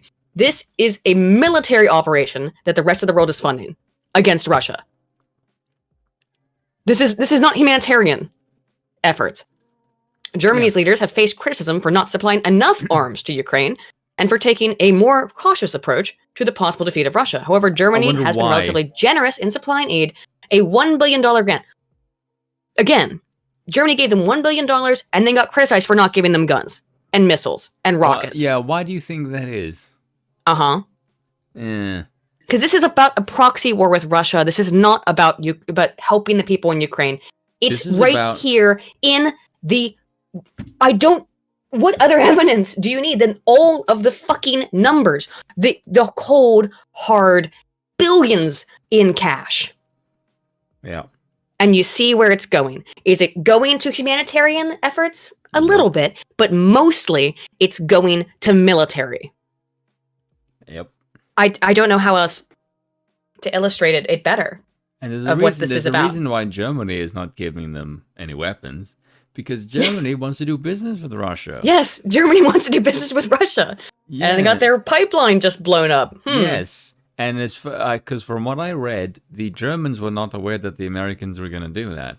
So I can imagine there's a few German citizens, because I speak to a German, and I asked them, is there a consensus in your country that the American government essentially owns your government?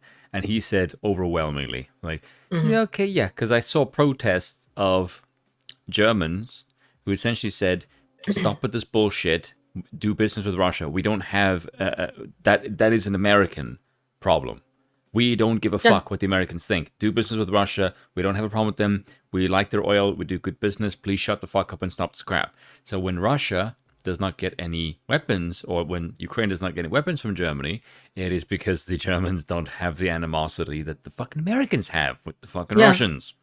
Well, again, Germany needs Russia's gas. Yeah, or else it's gonna die. Well, it's going to be a really rough winter. I mean, my condolences, Patricia Von Kempen in the chat. I know you live in Germany, and I'm being serious. It's October. Like, this is, kicking off. Not going to. A lot of people are going to have a really, really hard winter because of this stuff. And I don't think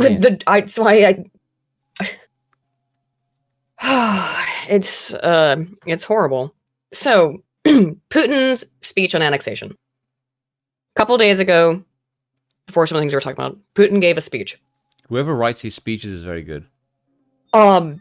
There's some really based stuff in this, I have to say. It's very anti-West. Like, look, I mean, of course, it's propaganda to a certain degree. It's Putin speaking to his base.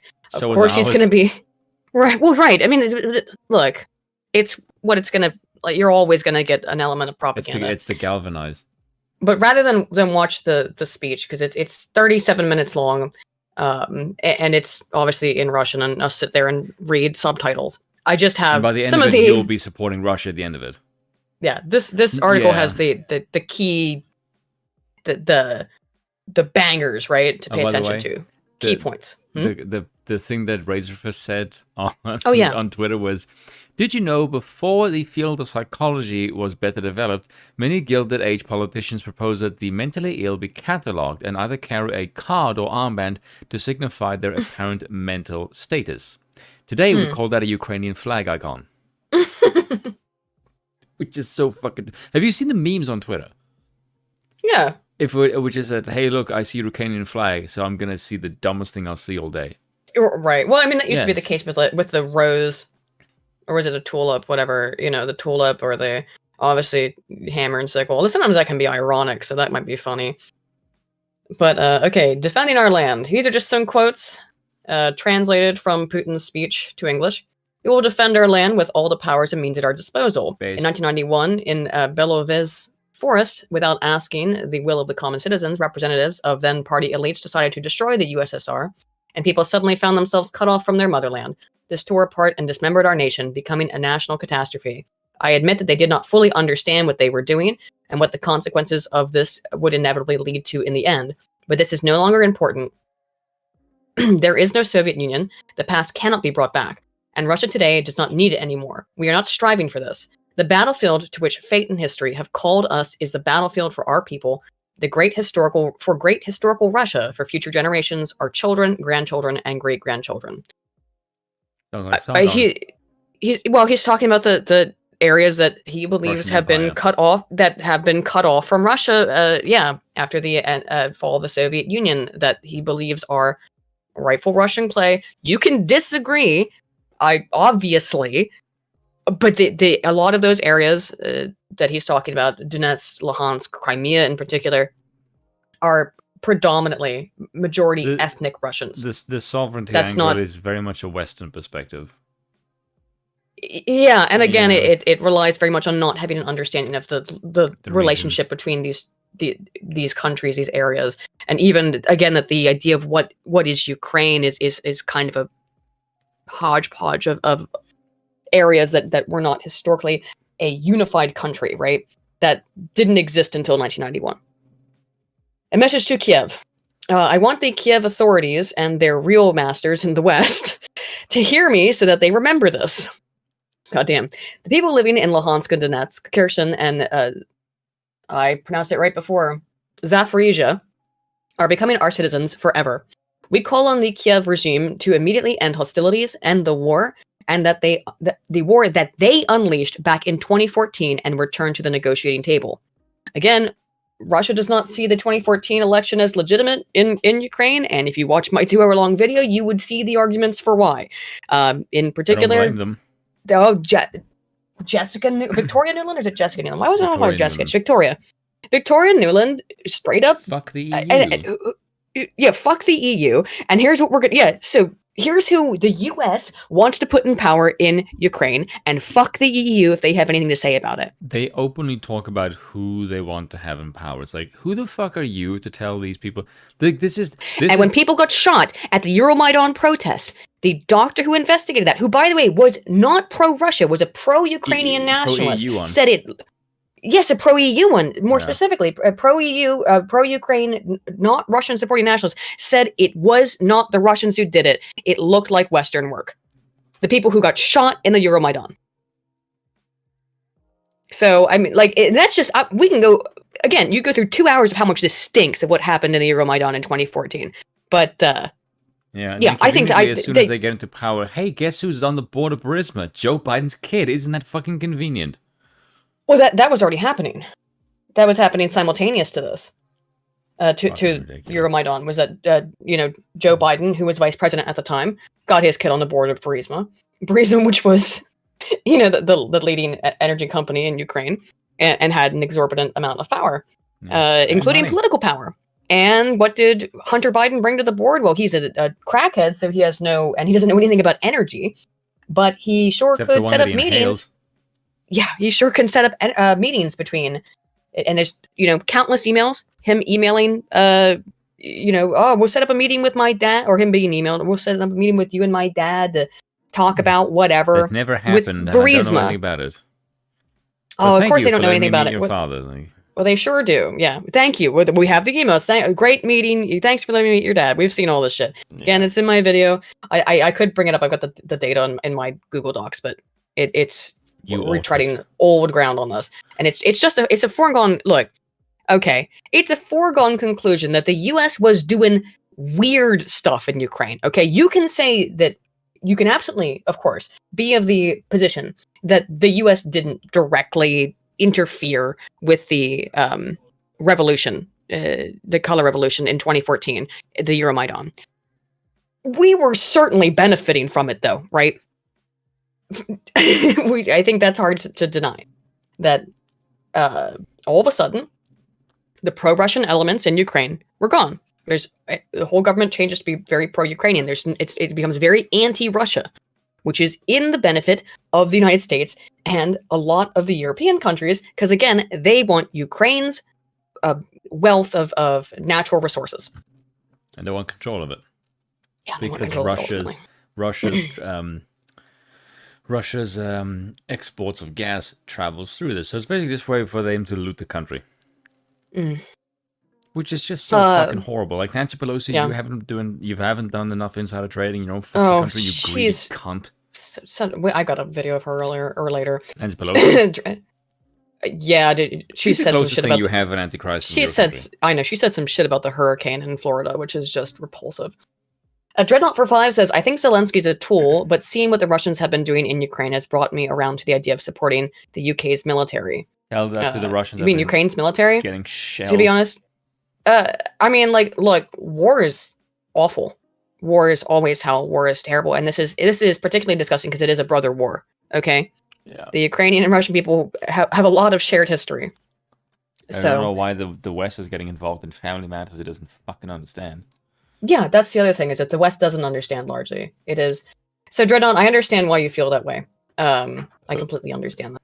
It's gross. Just as that was gross, Spoon. Wow, excuse you.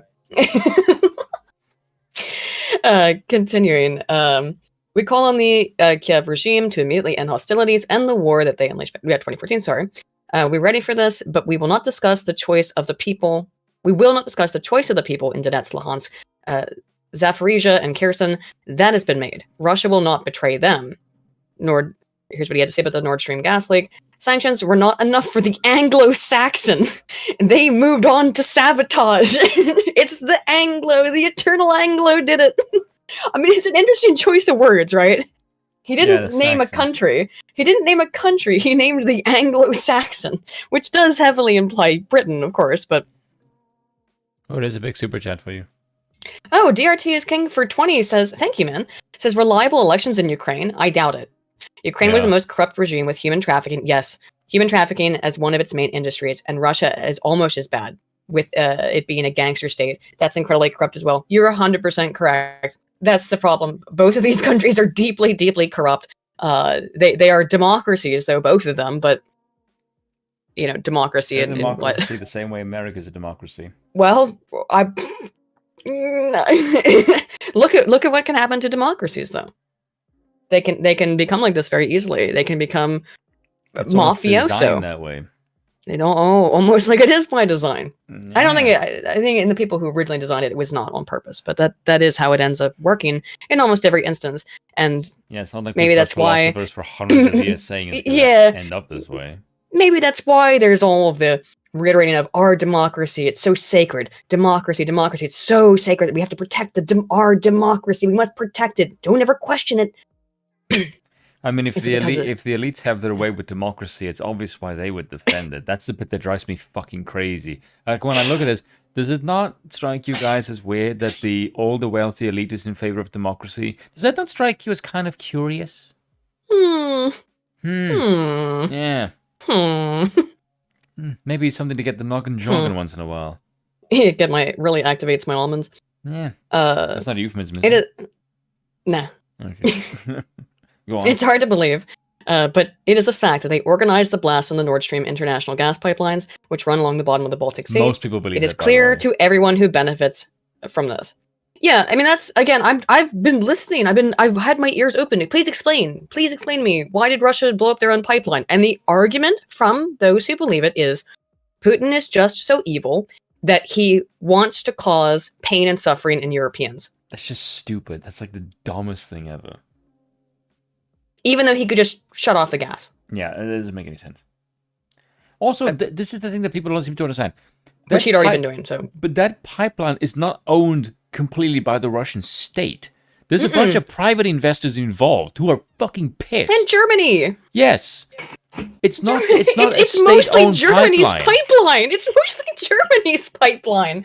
I can imagine why the Germans aren't right to fucking please that right as they head towards a winter where they have dismantled all their nuclear energy production, that now they can't freaking get it from Russia because somebody, by the way, blew up the pipeline. The Germans, I can guarantee you, the Germans are the most pissed because the German government, the Germans already think their government is owned by the Americans, and they would look at this and think, Russia was going to get money for that pipeline.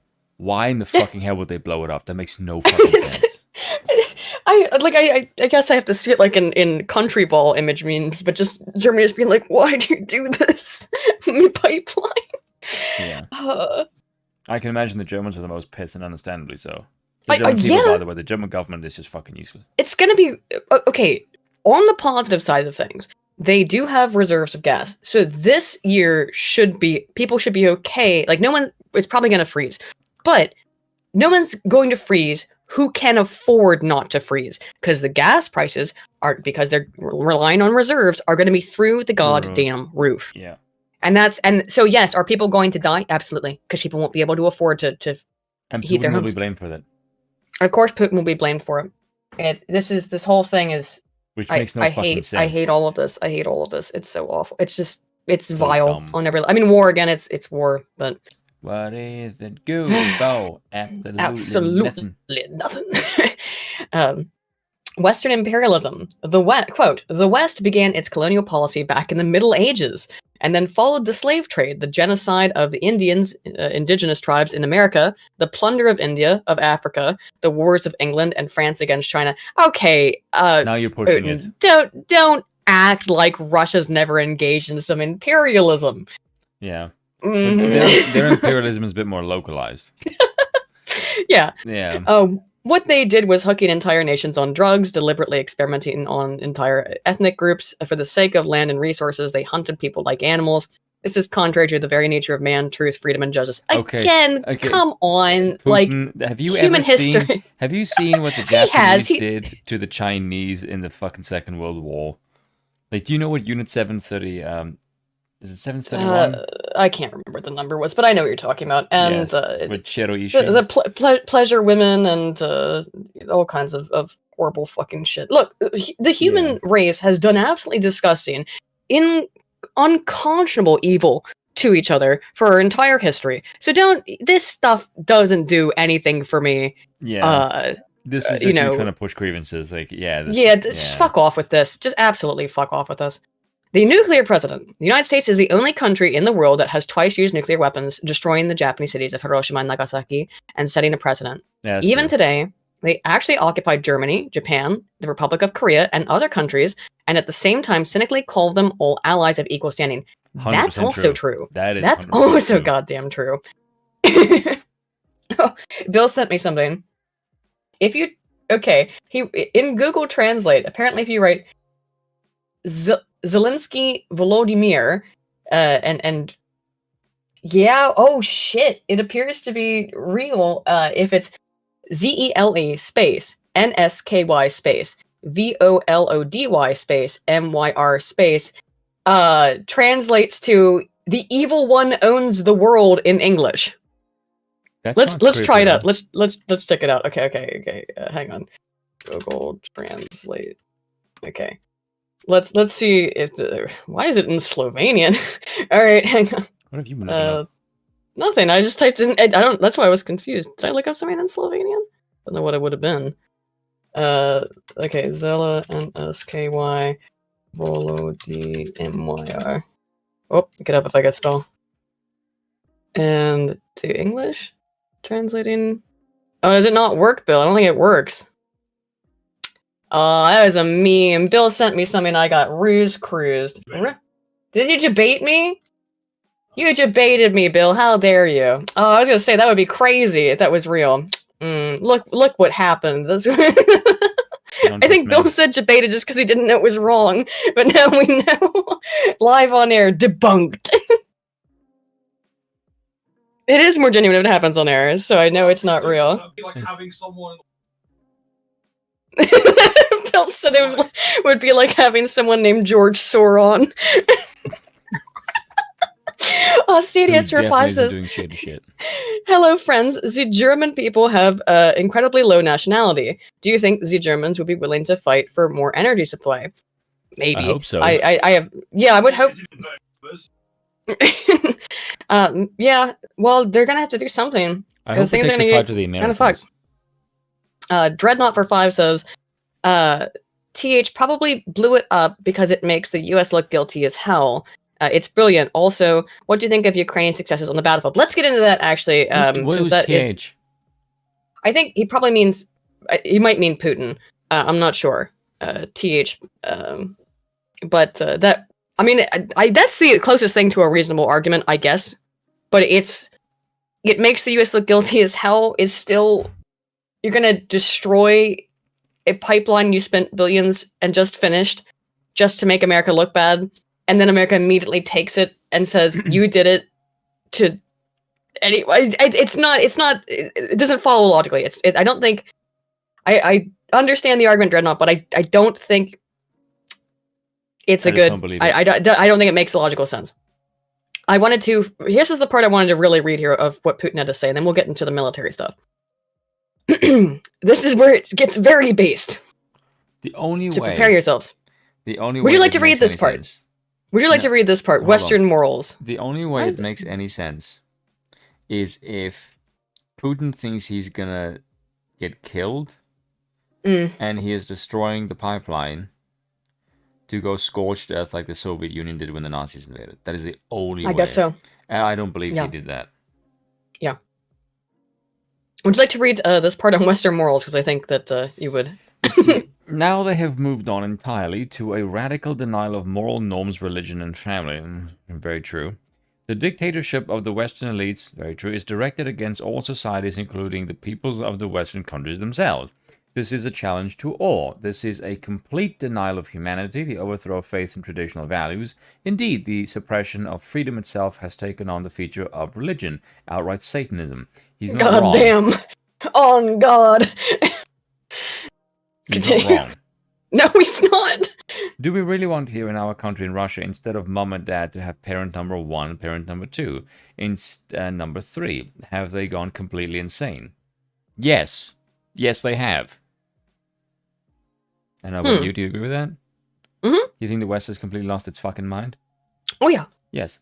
Do we really want to drill into children in our schools that they were supposedly genders beside women and men, and children to be offered the chance to undergo sex change operations? We have a different future, our own future. I have no problem with that. He's 100% correct. Yeah, I think that's that all of his quotes are like, it's 100% true.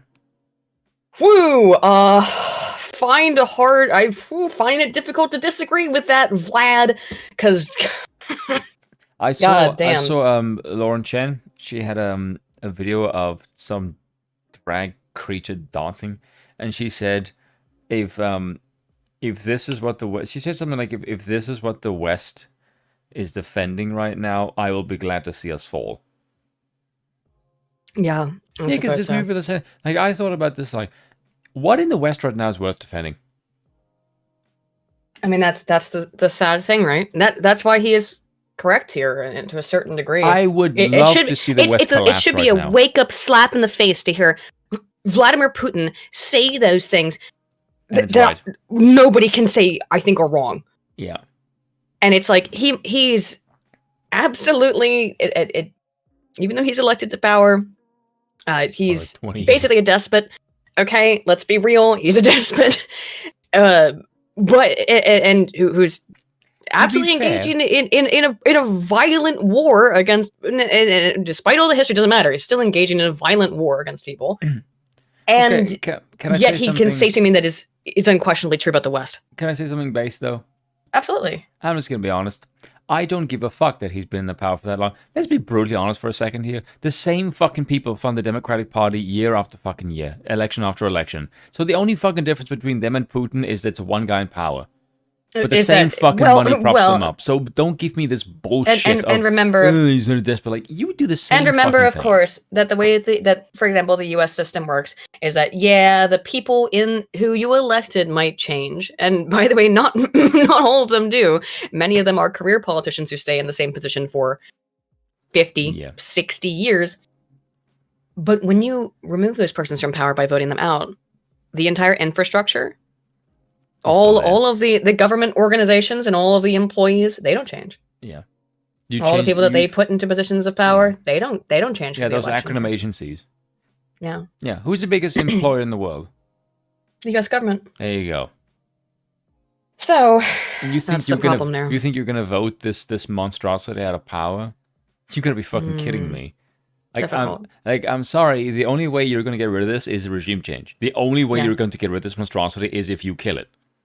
Yeah, you would have to rip out you have to rip it out by the roots because there's so many branches. There's so many heads of the Hydra. You cannot just remove the president and go, yay, we got rid of the orange man. Now everything will be better. No. The corruption goes down into the root.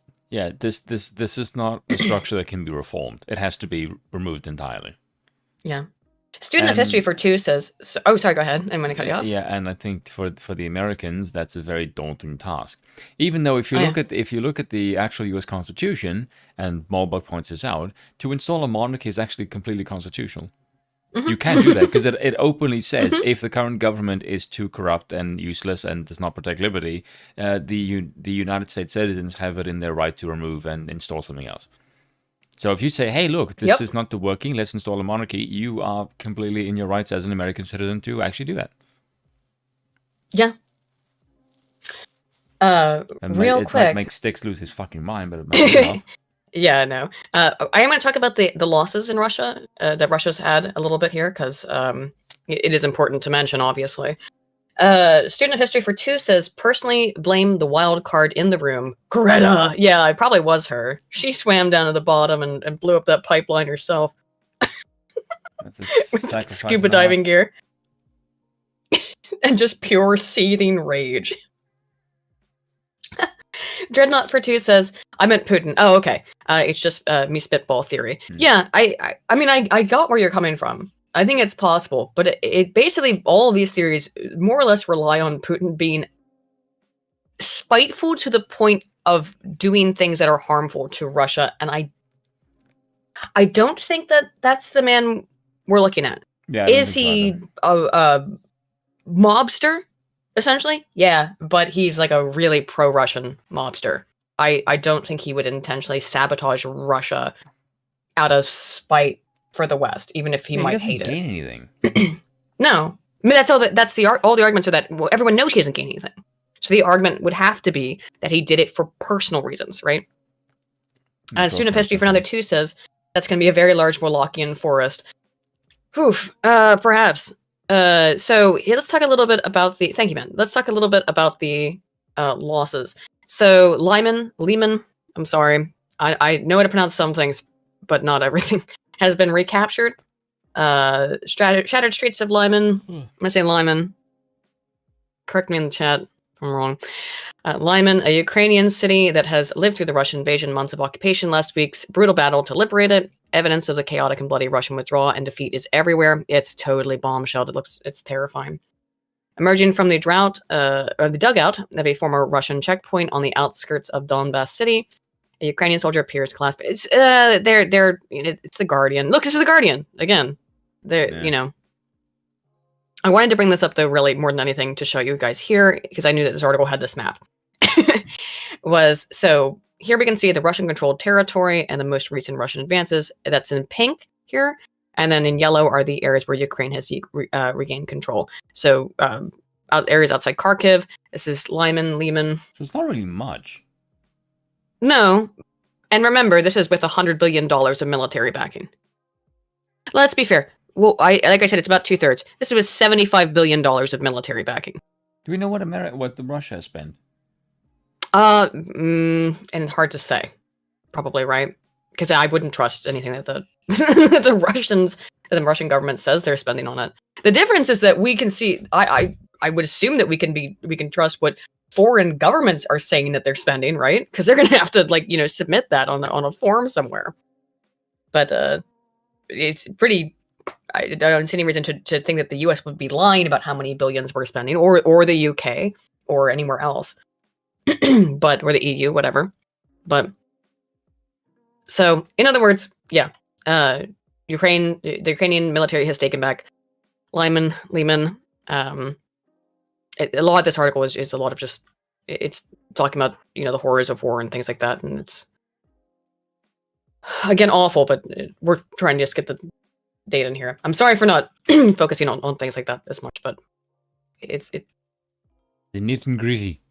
Yes, we're just at this article's for subscribers only. I read it earlier. Financial Times. Fuck you.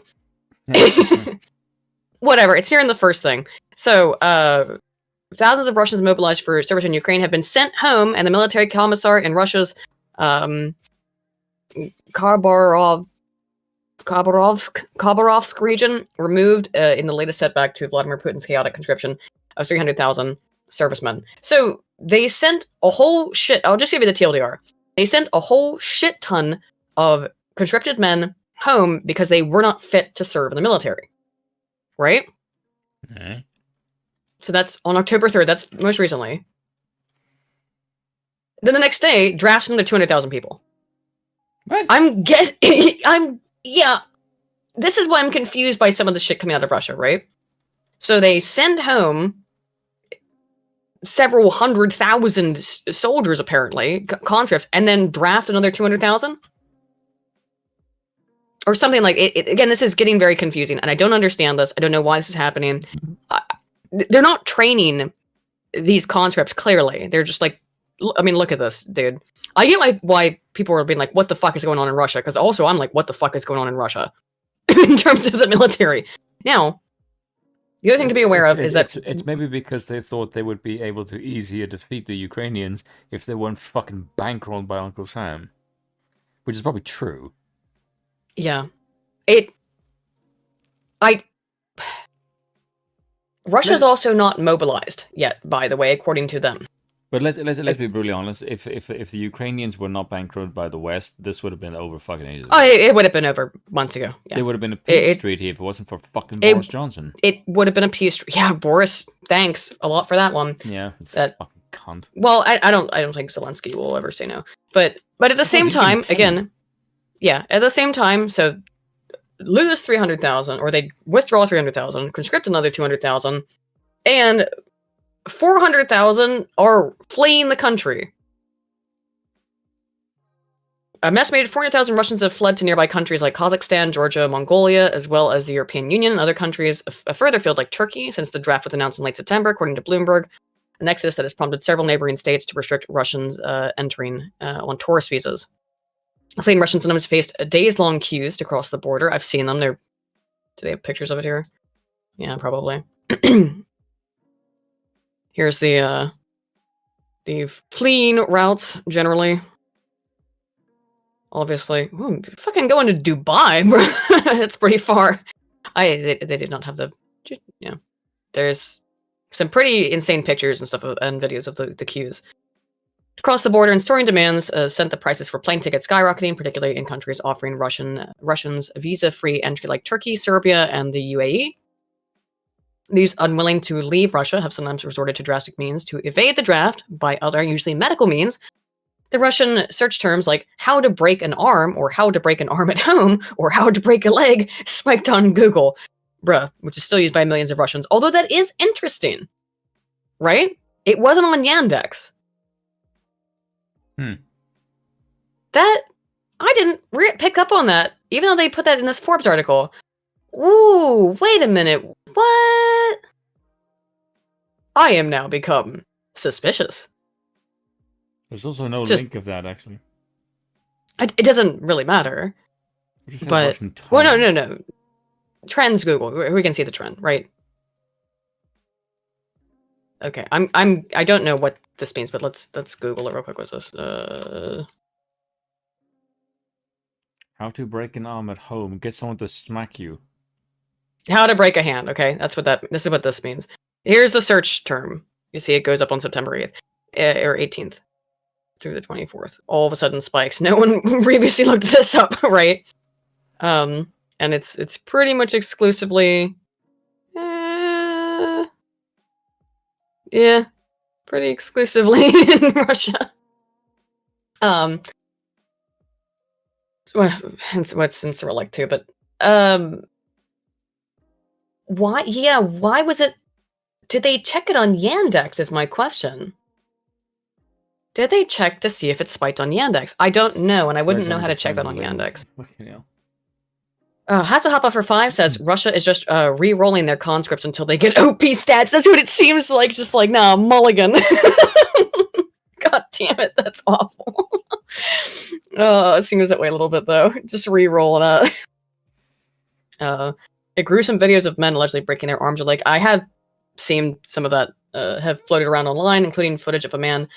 Footage showing men taking sledgehammers to a friend's limb. I'm pretty sure that's the video I saw.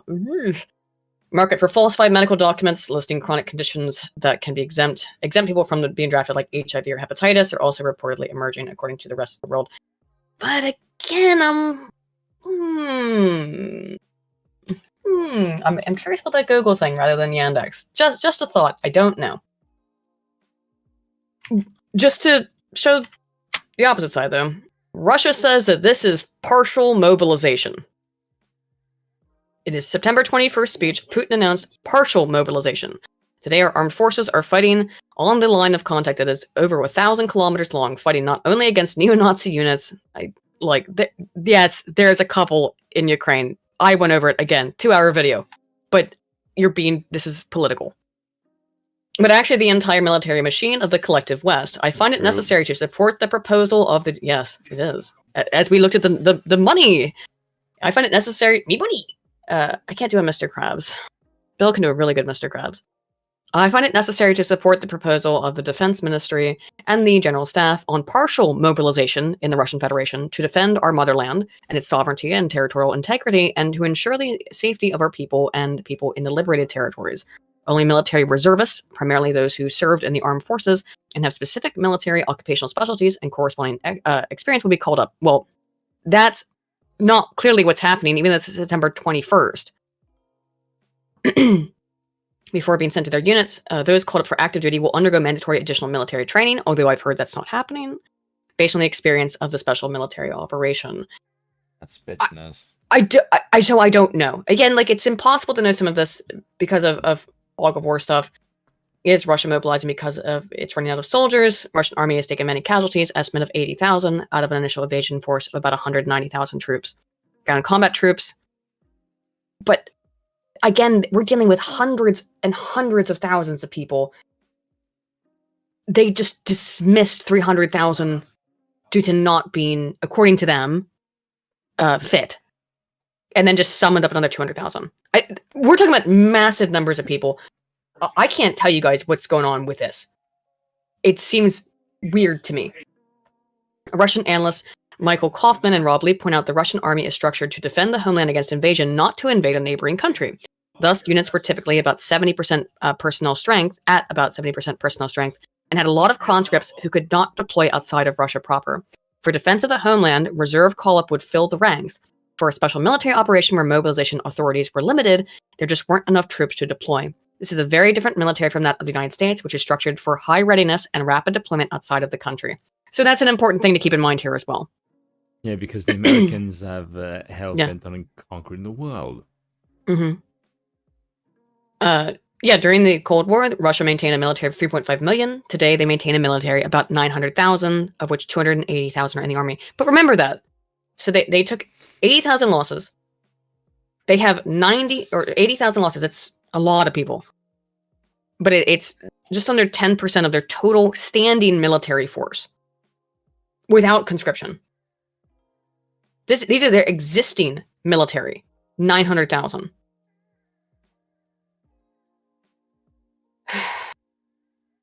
You see why this seems strange to me? Why do I think that Russia's not sending their best? And when you just look at the numbers on some of this stuff, right? Because they don't want to throw their best at it now. It seems that they don't think they need to. This is a really interesting article, by the way. We're not going to go through all of it just because we've been on this topic for a long time, and I want to get back to the Elon stuff, honestly. But I highly suggest reading through this article. I read through it earlier today.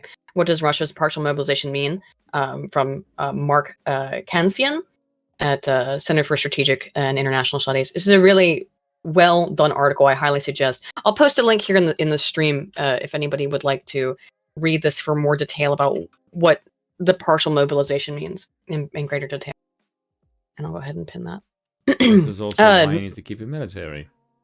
Just in case the fucking Americans decide to fuck with you, because they eventually will. They will do this to China as well, by the way. Wait, to bring this up as well, too, it was mentioned here that Russia's standing military, 900,000.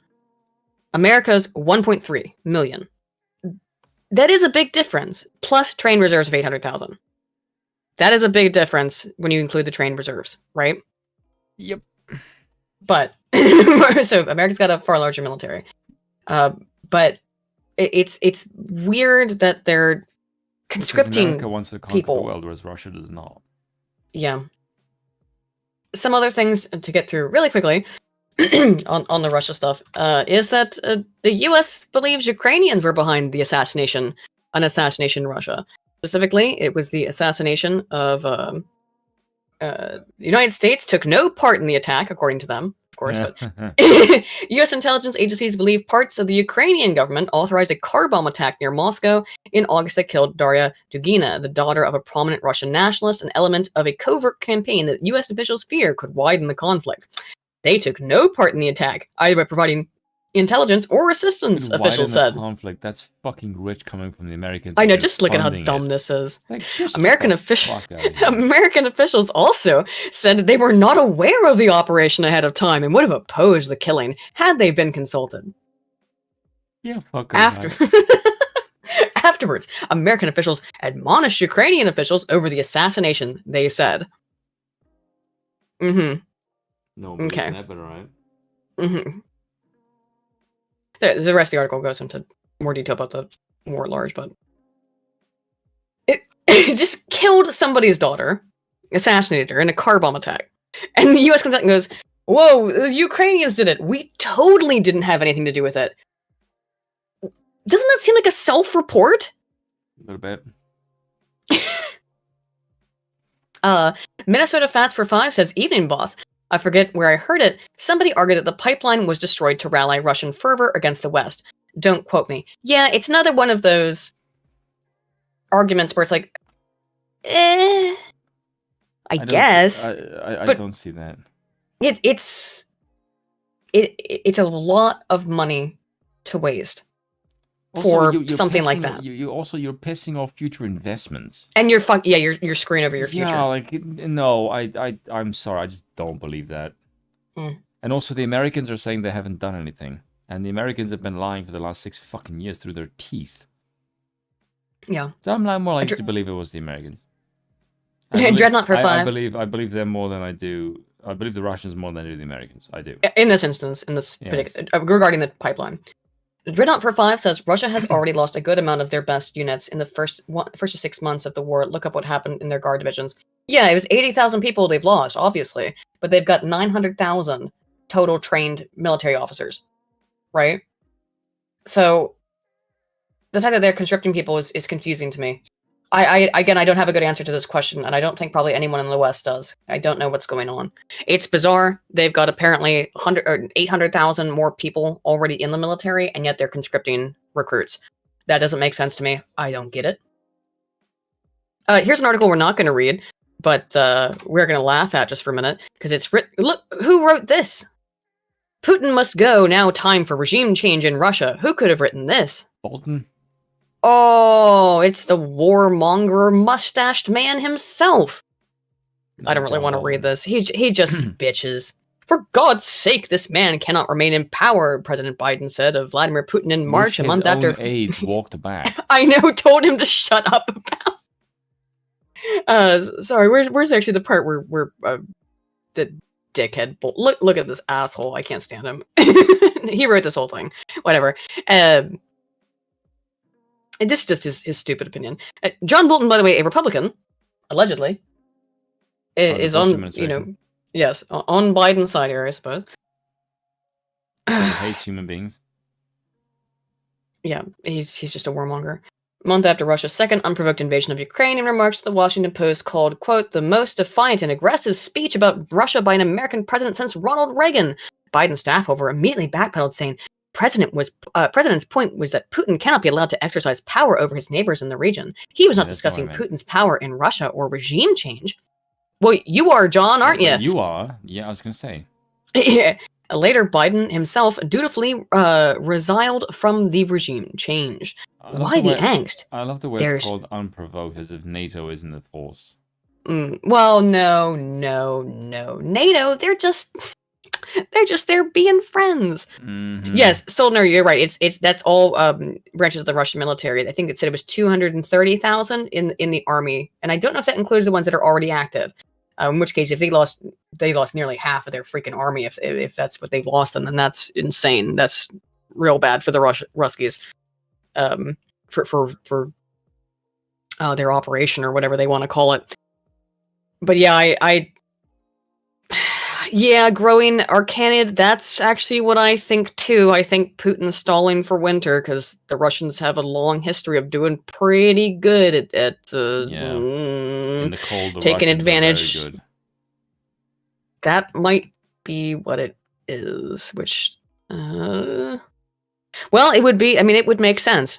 Once everyone's cold and hungry and desperate. And in fact, I remember hearing when the pipeline blew up, there were people being like, no, Germany, you have to keep fighting Russia with us. You can't try to make any deals with Russia at all. You can't try to help them, even that your pipeline just got blown up. And they're like, but we're gonna freeze. It's This is again, I'm laughing. I'm like, because it's horrifying, but out of like nervousness. This is literally what Woodrow Wilson did to the Russian army when they were fighting against the Germans. Was just to say, hey, look, keep fighting, and then the Bolsheviks didn't do very well, and then when the Russian army was weakened, the Bolsheviks took power. Yeah. Warblade for what's your money quote again in South Africa? Rand. Rand, right? I should have known that. Sorry, Warblade for Rand, 35 Rand says they will call it the quote great clown world era in history. Yeah, I sure think so. Yeah, probably. Kizza for £5 says remember all neocons are not conservatives / Republicans, but liberal hawks, TLDR, neo-imperialist Democrats, and Trotskys. Yeah, agreed on that one. Yep, agreed. So, getting back to our neo-imperialist warmonger piece of garbage here, John Bolton, notwithstanding recent Kiev military advances, why the angst? There's no long-term prospect for peace and security in Europe without regime change in Russia. Russians are already discussing it quietly for obvious reasons. Is that why I can't find evidence of it? For the United States, and I mean, I'm sure there is, by the way, because of course there goddamn is. There's talks of regime change in America, John. You're not allowed to talk about that publicly, though, on social media. Either. I like the way he's talking about regime change. You haven't done a successful regime change fucking ever. Why do you think this one will be, you stupid bastard? Yeah. For the United States and others pretending that the issue is not before will do far more harm than good. Notwithstanding recent Kiev military advances, the West still lacks a shared definition of victory in Ukraine. Last week, Putin annexed 4 Ukrainian oblasts, including Crimea. They annexed Crimea 8 years ago. Oh, wait. Just hit it there. I got mad, and then he said the thing a sentence later. Like, I just didn't read it. I got mad before I should have. My bad. God, I gotta slow down. I gotta slow my roll. I'm becoming cringe. The war grinds on, producing high Russian casualties and economic pain.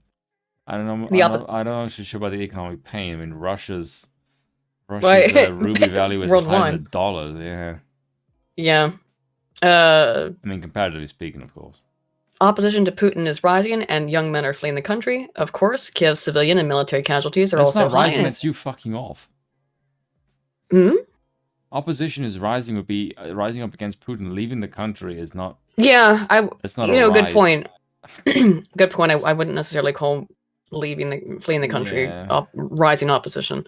I mean, it's indicative of it, though.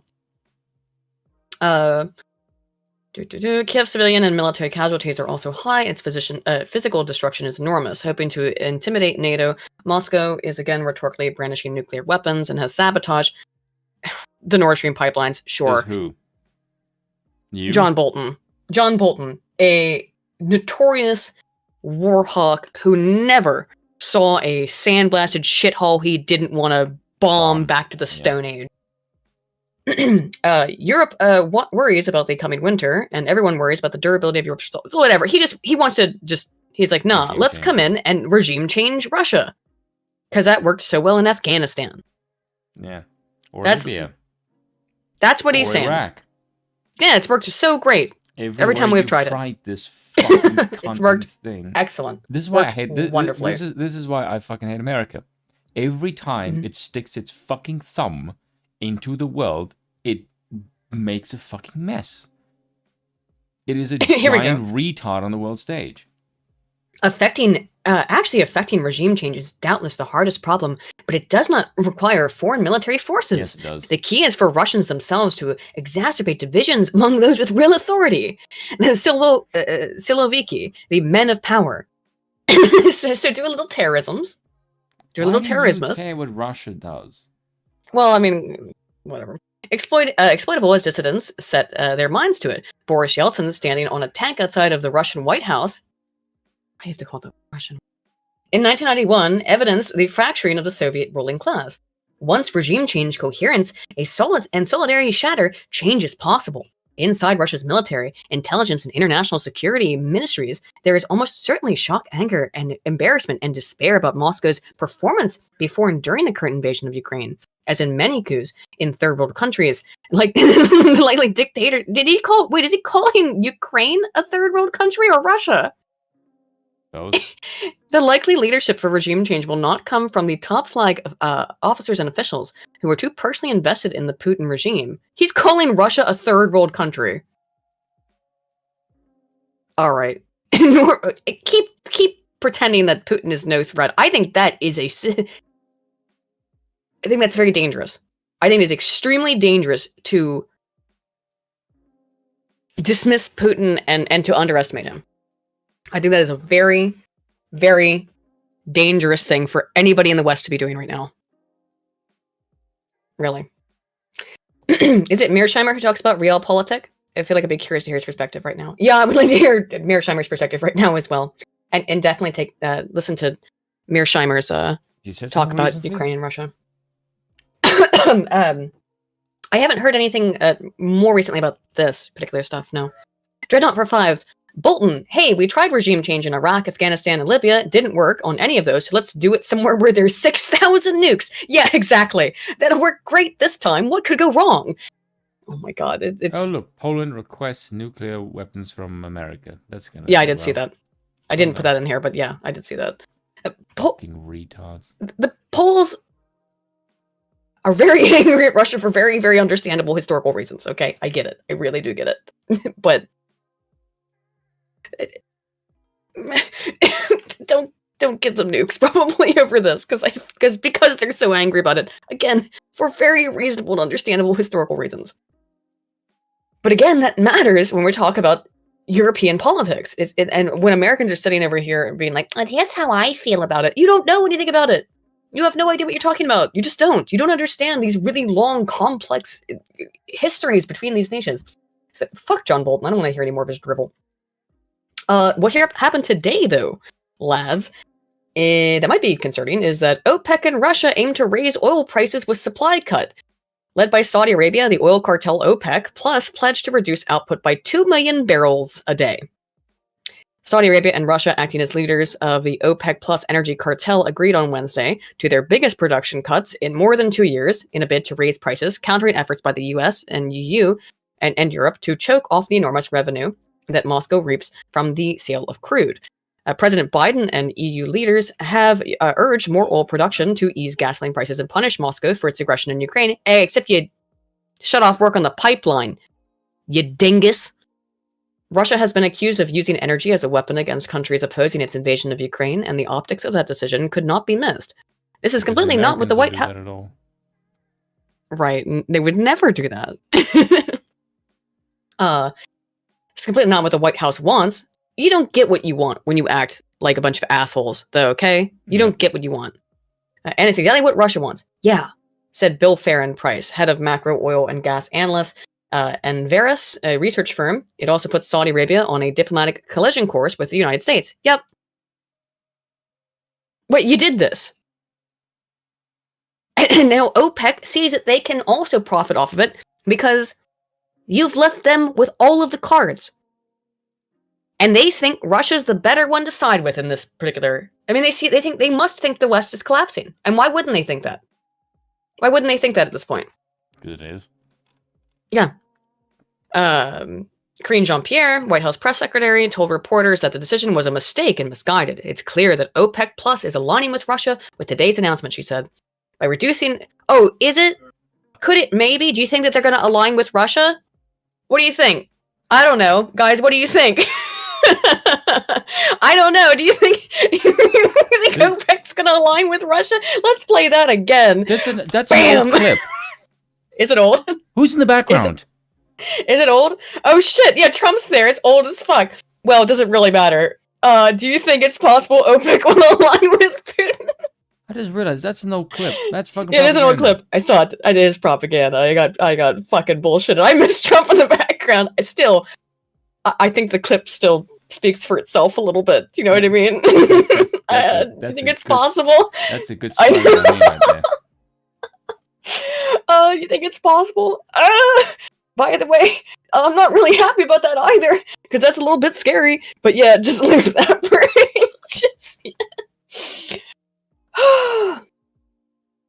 Yeah, Ardent Party, awesome. OPEC and Russia can go fuck themselves. Canada and US can provide for our own energy needs by drilling our own oil. I wish so much that were true, because we can, but we won't. I hate our leaders. I legitimately want all of us leaders to get fired out of a cannon. Now, we're at nearly 11 o'clock. We got 15 minutes before 11. I have these articles from Mike. You gotta wake up, get yourself a coffee. If you need 5 minutes to go grab yourself a tea or coffee, do it. Because we got a big show tonight. I got a whole bunch of stuff I want to get through. Wes, I've been up since 6 o'clock this morning.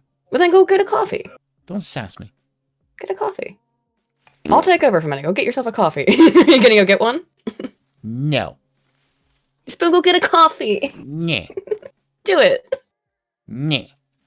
Do it. No. Because you sent me these 3 articles, and we're not gonna be able to have any time to get into them. You wanted the 3 about the pipeline? These ones? Yeah. These are long fucking articles. No. Some of them are fairly long. But we'll... We are now going to piss off everyone who does not agree with this particular narrative. I'm going to run through it. This is about, we're moving into Nord Stream.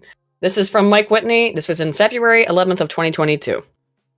The crisis in Ukraine is not about Ukraine. It's about Germany. The Ukrainian crisis has nothing to do with Ukraine. It's about Germany, and in particular, a pipeline that connects Germany to Russia called Nord Stream 2. Washington sees the pipeline as a threat to its primacy in Europe and has tried to sabotage the project at every turn. Indeed. Remember, published in February. Even so, Nord Stream has pushed ahead and is now fully operational and ready to go. Once German regulators provide the final certification, the gas deliveries will begin. This is in February, before the invasion. German homeowners and businesses will have a reliable source of clean and inexpensive energy, while Russia will see a significant boost to their gas revenues. It's a win-win for both parties. The US foreign policy establishment is not happy about these developments. They don't want Germany to become more dependent on Russian gas because commerce builds trust, and trust leads to the expansion of trade. As relations grow warmer, more trade barriers are lifted, regulations are eased, travel and tourism increase, and new security architecture evolves. In a world where Russia and Germany are friends and trading partners, there is no need for US military bases, no need for expensive US-made weapons and military systems, and no need for NATO. There's also no need to transact energy deals in US dollars or to stockpile US treasuries to balance accounts. Transactions between business partners can be conducted in their own currencies, which is bound to precipitate a sharp decline in the value of the dollar and a dramatic shift in economic power. This is why the Biden administration opposes Nord Stream. It's not just a pipeline, it's a window into the future, a future in which Europe and Asia are drawn closer together into a massive free trade zone that increases their mutual power and prosperity while leaving the US on the outside looking in. That is the entire reason for this whole thing. That's what this is all about. It is Ukraine all about is the American Washington's empire dying. Yes, Ukraine is Washington's weapon of choice for torpedoing Nord Stream and putting a wedge between Germany and Russia. Washington needs to create the perception that Russia poses. And again, this is February 11th. When did the invasion begin? A couple of weeks after that, I think. I think so. I thought it was in March. Yeah, a couple of No, it was February 24th. It was 2 weeks. Barely 2 weeks after this was published. So again, keep that in mind, guys. This was written before the invasion. Platonic Guardian for 2 says, I've never heard Aiden girl like a girl so much, bruh. I'm not sure if how I'm growing like a girl, but thank you. So this is fascinating, though. Again, published almost 2 weeks, not even a full 2 weeks before the invasion. Washington needs to create the perception that Russia poses a global security threat to Europe. That is the goal. They need to show that Putin is a bloodthirsty aggressor with a hair-trigger temper who cannot be trusted. And to that end, the media has been given the assignment of reiterating over and over again, Russia is planning to invade Ukraine. Well, they did. What's left unsaid is that Russia has not invaded a country like this. He was wrong about this part. Who has amassed an estimated 100,000 troops along the Ukrainian border. Yeah, that did happen. Wrong about that part. But the other part, The real target, however, is not Russia, but Germany. Check this out, an excerpt from an article from Michael Hudson at the UN's Review. The only way for US diplomats to block European purchases is to goad Russia into military response, and then claim that avenging this response outweighs any purely national economic interest. As hawkish Undersecretary of State for Political Affairs Victoria Nuland explained in a State Department press briefing on January 7th, or 27th, we played this clip last week. Oh no, we didn't. This is in my video, not the clip we played last week. My video. This is in mine as well. If Russia invades Ukraine, one way or another, Nord Stream 2 will not move forward. Oh yeah. We did play this last week too. Yeah. And she said, we're going to stop it. We'll stop it. That's 100% true. This throw money into the wind as if there's no other economic factors to consider. Yeah, that is exactly what's happened now. Oh, Platonic Guardian meant to say giggle. I see. I gotcha. And I did it. Fuck. Yeah, she's like a 5-year-old. There it is in black and white. The Biden team wants to goad Russia into a military response in order to sabotage Nord Stream. Well, they've done that. You got what you wanted. Also, and you did sabotage. Well, okay, let's not say for sure, but Nord Stream has been sabotaged. I have a question. Russia did respond militarily. I have a question. If you think Ukraine was doing so well, why did you need to sabotage Nord Stream? Yeah. Well, again, they're saying the Russians did it. So. Yeah, but we don't believe that. I mean, if we don't, because we have sense. But think about it. If this is your weapon of choice, and you think Russia is easily beatable, why would you sabotage the pipeline? Yeah. It is a mystery. I just don't believe the Americans. Like, I'm sorry, but they lie through their fucking teeth. And they're trying to destroy Russia, and they don't care who gets hurt in the process. Yeah, no, they don't. That's my belief. Yeah, they want to sabotage Russia, and they do not give a damn because they want the Western stooge in Russia. Yeah, they want Europe to be more dependent on them, even though we constantly screw ourselves on energy production. No, they want the Russian energy in the ground because they want to put the green energy shit. That's why they want an American stooge in Russia. Yes, obviously. The whole production is being orchestrated with one goal in mind: to make it politically impossible for the German Chancellor Olaf Scholz to wave Nord Stream through the final approval process. And now it has not. It was, I mean, how interesting has this whole timeline been, Spoon? Nord Stream is just about ready to start opening. War in Ukraine begins.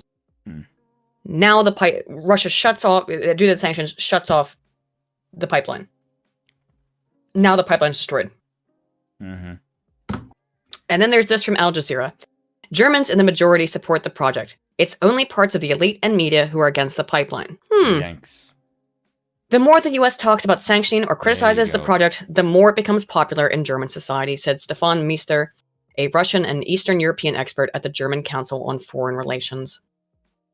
Uncle Sam has flipped to, okay, so public opinion has solidly been behind Nord Stream, which helps explain why Washington settled on a new approach. Sanctions are not going to work. So Uncle Sam has flipped to plan B, create a big enough external threat that Germany will be forced to block the opening of the pipeline. Didn't have to do this. Again, remember, 2 weeks before the invasion begins. And the military did not go so well. That's why they blew up the pipeline. Yeah. I can't think of any other reason why they would do that. I don't believe for a single second Putin would blow up his own pipeline. That makes no fucking sense. I again, people have provided us with some explanations, but I don't think they ring true to me, personally. I don't think they ring true. On Monday, President Biden held his first joint press conference with German Chancellor Olaf Scholz.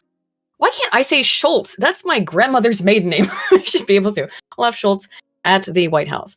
The ballyhoo surrounding the event was simply unprecedented. Everything was orchestrated to manufacture a crisis atmosphere that Biden used to pressure the chancellor in a direction of U.S. policy. Earlier this week, spokeswoman Jen Psaki repeatedly said that Russian invasion was imminent. She was correct. Again, they were moving troops on the border. It was not hard to predict, right? Her comments were followed by State Department flack Nick Price, opining that the intel agencies had provided him with details of alleged Russian-backed false flag operation they expected to take place in the near future in East Ukraine. That didn't happen, though. Price's warning was followed on Sunday morning by National Security Advisor Jake Sullivan, claiming that Russian invasion could happen at any time. This stuff all happened. Okay, here we go. As one might expect, a final blow was delivered by the American president himself. During the press conference, Biden stated emphatically that if Russia invades, there will no longer be a Nord Stream 2. We will bring it to an end. That is what we watched last week. So Washington now sets the policy for Germany? What insufferable arrogance. The German chancellor was taken aback by Biden's comments, which clearly were not part of the original script. So Schultz never agreed to cancel Nord Stream and refused to even mention the pipeline by name. If Biden thought he could sandbag the leader of the world's third biggest economy by quartering him in a public forum, he guessed wrong. Except guess what happened? He blew it up. He just, looks that way, huh? Yeah, Ardent Party, we watched the clip of him talking about how he'd blow it up, the line I just read there last week. Dreadnought for 5 says gas is also a reason for Russia's invasion. Ukraine discovered some big deposits, yes, particularly around Crimea, which would make them a direct competitor with Russia. Yes, and it was particularly around Crimea, which they found back in 2014, but there's been some other gas deposits that are out in the sea near Crimea to the east as well. So, yeah, that definitely would be a part of it, I would imagine. For now, Germany is in the catbird seat. It's up to Schultz to decide how the matter will be settled. Will he implement the policy? We know what happened. Again, this is from a couple months ago. But yeah, it's more recently. Germany and EU have been handed over a declaration of war. The sabotage of Nord Stream and Nord Stream 2 pipelines in the Baltic Sea has ominously propelled disaster capitalism to a whole new toxic level. Not as many as a state intervention, but yeah. No. This was a sophisticated operation carried out in stealth in the shallow depths of Danish Strait. This is just going over the basic information here. Swedish Prime Minister's acts of sabotage. Is this the right article I was looking for? This was not the one I was thinking about. Me. Well, you're the one who sent me all 3 of these articles. This was not the one I was thinking of. Sent me 3. 4. Well, because I can't remember which one it was. Let me look at the other one real quick. We might go through this thing because I can't recall which one's which. Maybe we'll go back to it. Oh, I think this is it. Who profits on the pipeline? Yeah. Yeah, this is it. This is quite long. Oh, it's not as long as I thought it was. Okay.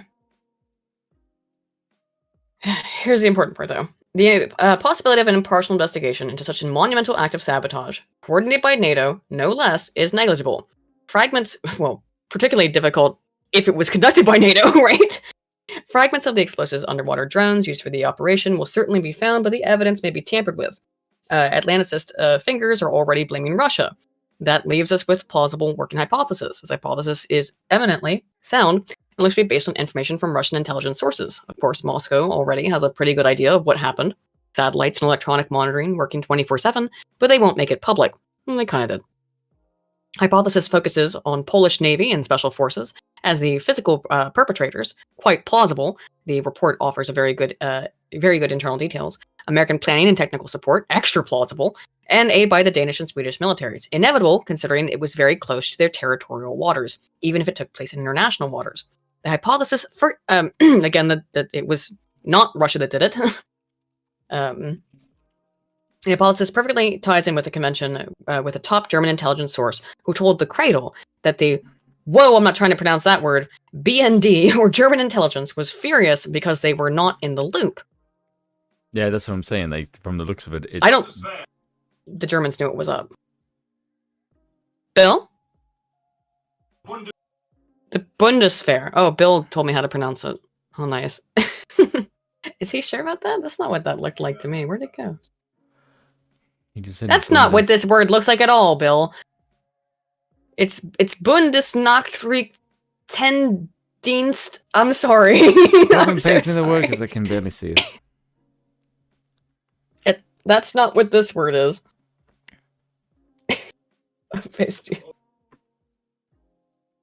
There it is, Bill. You try to pronounce that shit.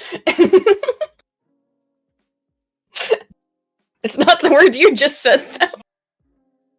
Yeah, your pronunciation was about as good as mine. Anyway. But Indian sounds like service. He's trying. To quote the much quoted NATO Article 5, an attack on one of us is an attack on all of us. Bill's still trying to yell at me to pronounce this fucking German word. Sorry. You guys probably can't hear it, but he's sitting downstairs trying to pronounce this German word. It's not working out well. Oh, do I need to zoom in?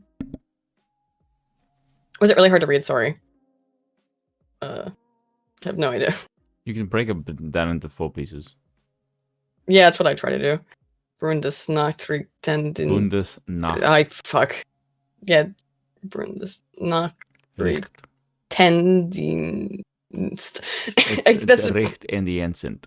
I can't. Your language is actually no, probably. I don't know which is closer to German, Dutch, or English. They're both quite close. Just say it faster.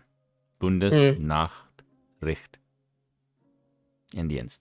Everyone says they're looking at a black screen. What's going on? Oh shit! What happened? What? Did you do a thing? Yeah, hold on. Spoon, what did you do? Hold on.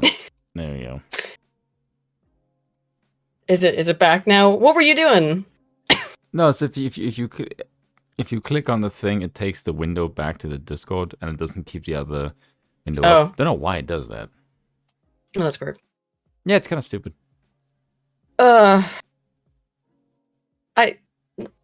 We went over this largely last week, but so I'm not sure how much. Yeah, we did a whole thing on it. Remember, the whole point of last week's stream was mostly to talk about. I don't did the remember US do what it. we did yesterday. It was mostly to talk about it, so I'm gonna move on. Really if we would like to, these articles are very good on UNZ. Yeah, they're really good. UNZ because I'm not gay. Yeah. I'm gonna move on a little bit. Oh, would you like to watch Jimmy Dore's actually logical take? Yeah, Jimmy Dore's. Let's do it real quick. Based. I put it in the watch together over here. Joe Biden warned there was a timestamp on this though. Oh, okay, I got it. He watches this Condoleezza Rice clip, which is hilarious. And then yes, let's watch that. We'll watch him react to the Condoleezza Rice clip. Which we think did we play that last week? If we did not, because I also can't recall if we. I think we played the Condi Rice clip last week, but let's let me know when you've got the. You do. You have it up. Okay, cool. Let's do the watch together here. I can rest my voice for a moment because I've been going. All right. Do you think Germany's been as aggressive as they should be? I'm quite an admirer of Chancellor Merkel, and I heard her statement when she was with President Obama in Washington. I thought it was a very good statement. But now we need to... Yeah, she's sufficiently sucking Obama's dick. That's why I like her. To have I love Jimmy's face while listening to this, by the way. At some point, this is going to probably have to involve oil and gas. The Russian economy is vulnerable. 80% of Russian exports are in oil, gas, and minerals. People say, well, the Europeans will run out of energy. Russia? Well, the Russians will run out of cash before the Europeans run out of energy. And I understand that it's uncomfortable to have an effect on business ties in this way. But this is one of the few instruments that we have. Over the long run, you simply want to change the structure of energy dependence. Notice the word. This is something that's interesting. Notice the word she uses there. She uses the word dependence. Oh, yeah. If you watch the UN speech with Trump, he says the same word. He says energy dependence. Stop bullying my bad pronunciation. I'm sorry, Bill. Sorry. Bill yelled up the stairs about this bad pronunciation. Mine's no better. Anywho, it's straight up. She just, again, I'm fairly positive we watched this last week because we also watched the Newland thing and Biden's. All three of them basically said, like, look, if Russia doesn't do what we tell them to do, we're going to blow up their freaking pipeline. Yep. I mean, there she was. I don't know. How else do you interpret what she just said there? Like, well, just, if they don't do what we say, no more pipeline for you. Again, I love Jimmy's reaction. Just there it is, Yep. Go ahead, please. You want to depend more on the North American energy platform, the tremendous bounty of oil and gas that we're... Oh, you need to depend on us. Control. You need to depend on us, huh? Yeah. Hold on a second, I'm still sharing your screen. Yeah, don't share my screen. Because I'm just doing too much together. Yep. Finding in North America. You want to have pipelines that don't go through Ukraine and Russia. For years, we've tried to get the Europeans to be interested in different pipeline routes. It's time to do that. And so some of this is simply acting and acting. How do you get them? You can't get them to be interested in different pipe routes. Although, again, there's the one between the Norway's pipeline. You couldn't get them to be interested, so they don't have a choice, do they? No. It's disgusting to hear them talk about this openly. I think this was also like 2014. Yeah, I don't even know. This was 8 years ago. Something like that. Yeah. Yep. Mm-hmm. That was nice of Putin to help out by bombing his own pipes. Yeah. Biden didn't deliver a $15 minimum wage, but he did blow up a pipeline that provides Europe with natural gas. Does this sound like, in Caddyshack when Judge Smale's like, I've sent boys your age to the gas chamber. Didn't want to do it. Felt I owed it to him. I hear that over and over. I hear that over and over again in every single one of these things is that phrase, Madeleine Albright, was it worth it to kill all those kids? Didn't want to do it, felt we owed it to them. Yeah. They're all Judge Smales. Breaking, Germany says attack on Nord Stream pipeline has triggered NATO Article 5, but it's complicated since it was by the United States. So this is not really from Reuters, but this is a joke, but that's a good joke. 52,000 likes.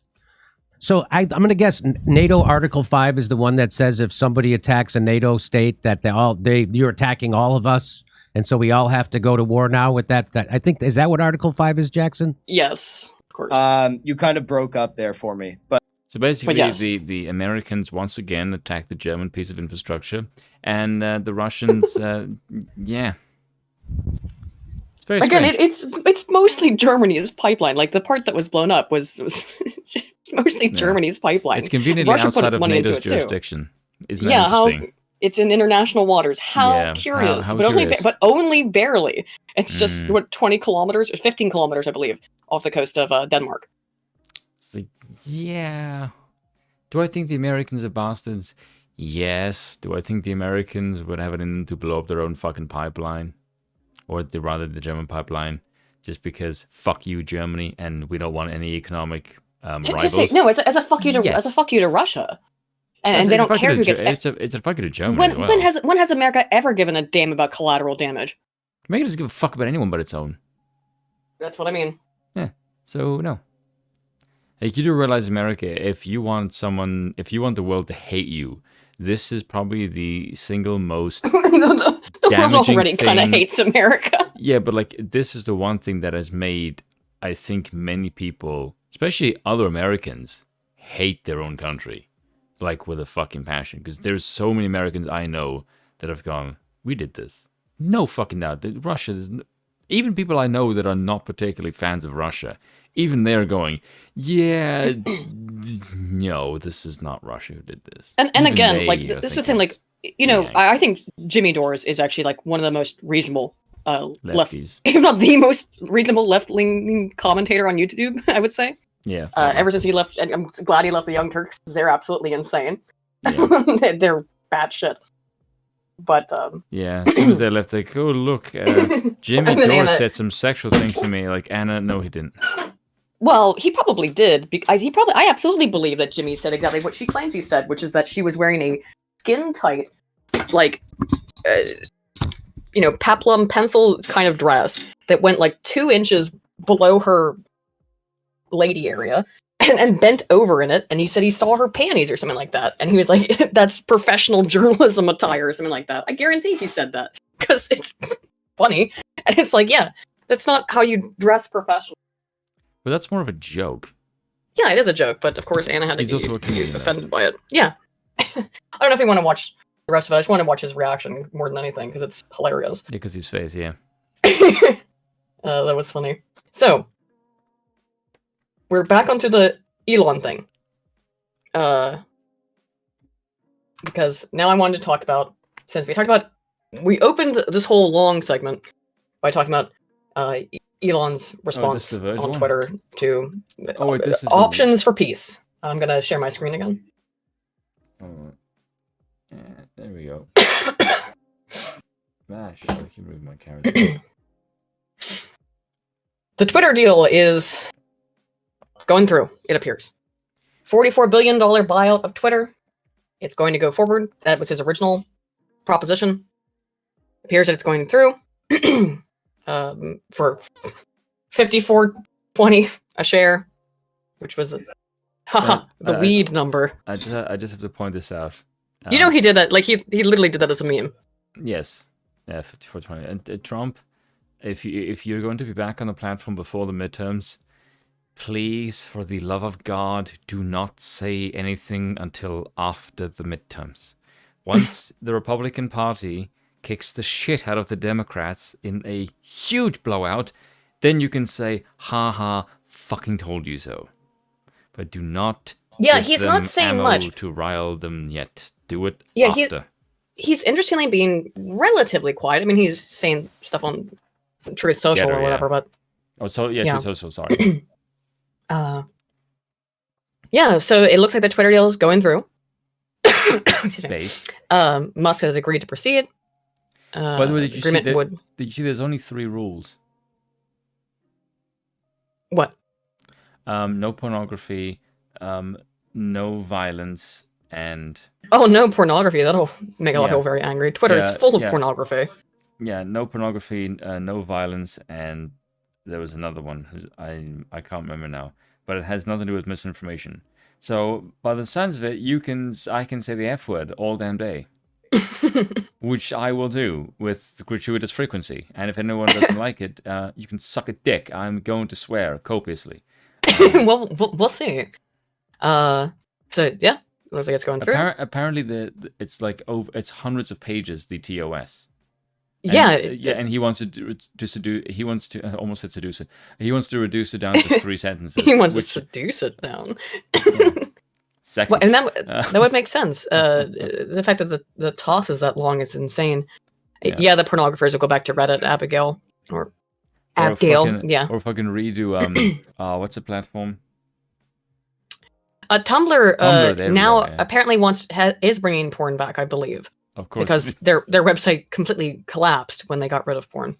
Oh my god, if you are known for a place that overwhelmingly stores asses and tits and you get rid of asses and tits, your user base collapses. Oh my god. What a shock. I know. Who could have seen this coming? So, yeah. And of course, people are seething. You are coping and seething. Yeah. People are very upset that it's going to go through. Now, part of the reason why is because are upset. We are ecstatic. We think it's funny as hell. One of them ecstatic. I am hesitantly optimistic.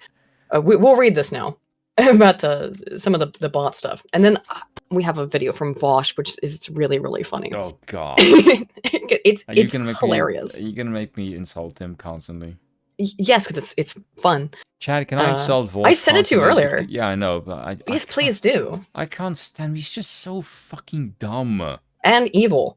I think he is legitimately evil. I agree with Dimmer Politics' original video on that. He just says things. My head just goes, yeah.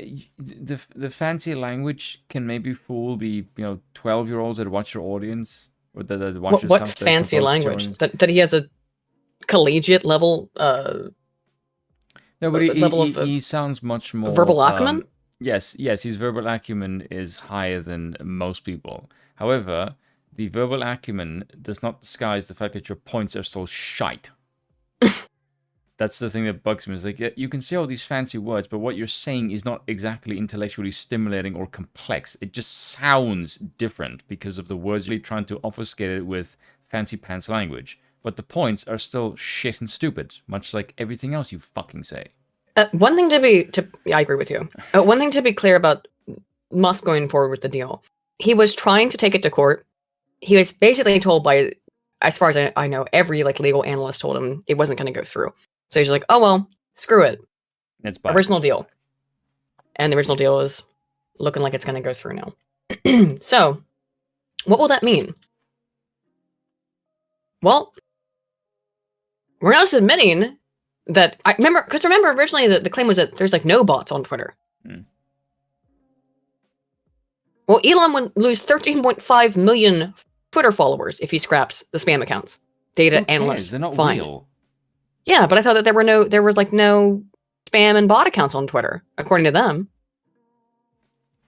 According to Twitter, there's less than 5%. But now,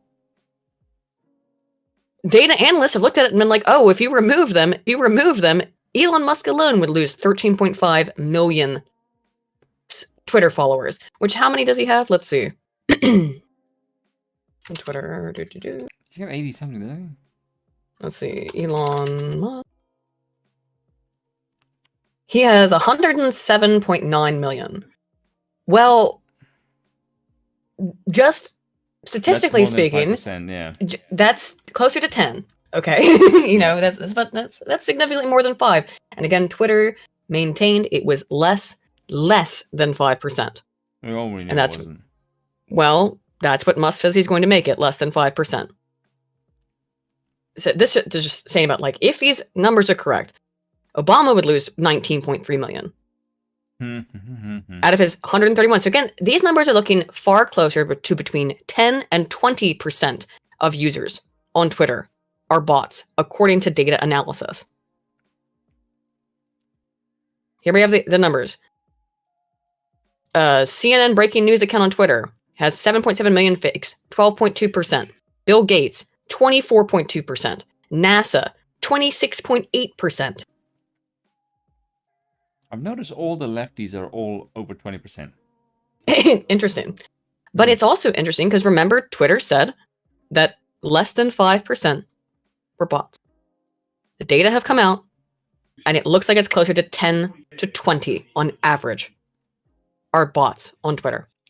So people are going to lose followers, and I have already heard a lot of people like Steven Crowder, I heard say, and I think the Quartering as well, though don't quote me because I don't remember if he said it or not, but a lot of people I listen to have said that they've been losing thousands of followers. They lost thousands of followers basically overnight since this was announced. Yeah, which would indicate to me that people are pulling the rug out before it bites them in the ass. You know what I mean? Elon Musk is... I have the Vosh video up. It's only 10 minutes, and we're going to speed through it because it's very funny, though. You can watch him see. That's really hilarious. The video is called Vosh Explains How Elon Musk is the Main Villain of Humanity. Yeah, the guy looking to make peace in Eastern Europe right now is the real villain. This video, he is just kind of all over the place. You are a fucking stupid son of a bitch. I think he's talking both about the Twitter deal and about his thing about Ukraine. I watched some of this and it's very funny. So it's on the Watch Together. I know it's up already. Okay, cool. Let's go. Very quiet. Is an almost holistically bad person. Every time he opens his mouth to say something, he says something stupid. This is the guy who bragged about producing shatterproof glass and then immediately disintegrated the Cybertruck window right behind him. He really does seem to be sort of like a moron who's failed upwards. Everything he hypes up falls to dust in his hands. His political positions are at the same time reprehensible and like pitiable. But like is this the fact that he was voted for like the same positions the party shifted? Does remember that? Yes. Voting Democrats his entire life, you fat fuck. Ian Kaczynski, who just sits in his freaking house and becomes a multi-millionaire by selling socialism and communism to children, said that Elon Musk is a moron failing upwards. Oh, the irony is palatable. Why does he have a hamster stuffed on his ear? I don't know for sure, but here's what he has: like a really big cyst on his ear. You can see it when he doesn't have a cotton swab on it. And I don't know if he picks at it or what, and so it's like weeping. But sometimes he'll have like a thing over it. I don't know. He's got a giant cyst on his ear or some kind of growth. Do you know why this guy does it? Huh? Because that's the source of his powers. It talks to him. I don't know. Lots of times you can totally see it, but then other times, yeah, you'll see he has like a thing on it. I don't know what it's about, but he's got a thing on his ear. Yeah. 13-year-old neo-Nazi cerebral palsy who would die in their preferred system, but it feels bad to tell them Oh that. my god. Like, it's just... Yeah, the second someone says neo-Nazi these days, you don't pay attention. 18-year-old child with cerebral palsy killed by the Nazis. Okay. Yeah, whatever. You're just... Yeah, it's an emotional child's guide to... Everyone I don't like is a Nazi, an emotional child's guide to internet discussion. There you go, Vosh. Good job. Yeah. He's just bad in every way. And people who like him should probably, like, find another surrogate father figure. I do not know. People are, Elon Musk is so... People like him or people who like him? Either way, doesn't matter. Just funny, considering that a lot of his audience... I like him because well, for one thing, he's a countryman. Yeah, he's... Yes. And the other reason is because he pisses off people like this fat bastard.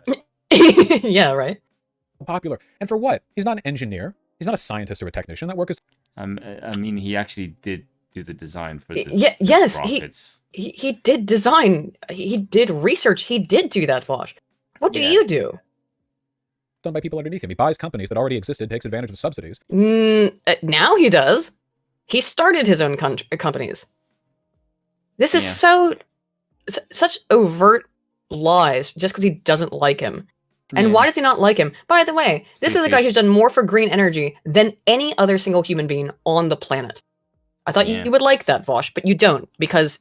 And not even that, like, Elon is some far-right extremist. He has to pretend that he is. By the way, you know what I really like? I find so fucking funny? Is this fat bastard, right? These are the people that simp for the green energy shit, right? Green energy is not made by the fucking government. It's done by private industry. So you get upset at the government giving subsidies to a guy that's actually propelled it forward because he disagrees with you politically. So you don't give a shit about the actual results. You care more about the political alignment of the person Of course doing not. it.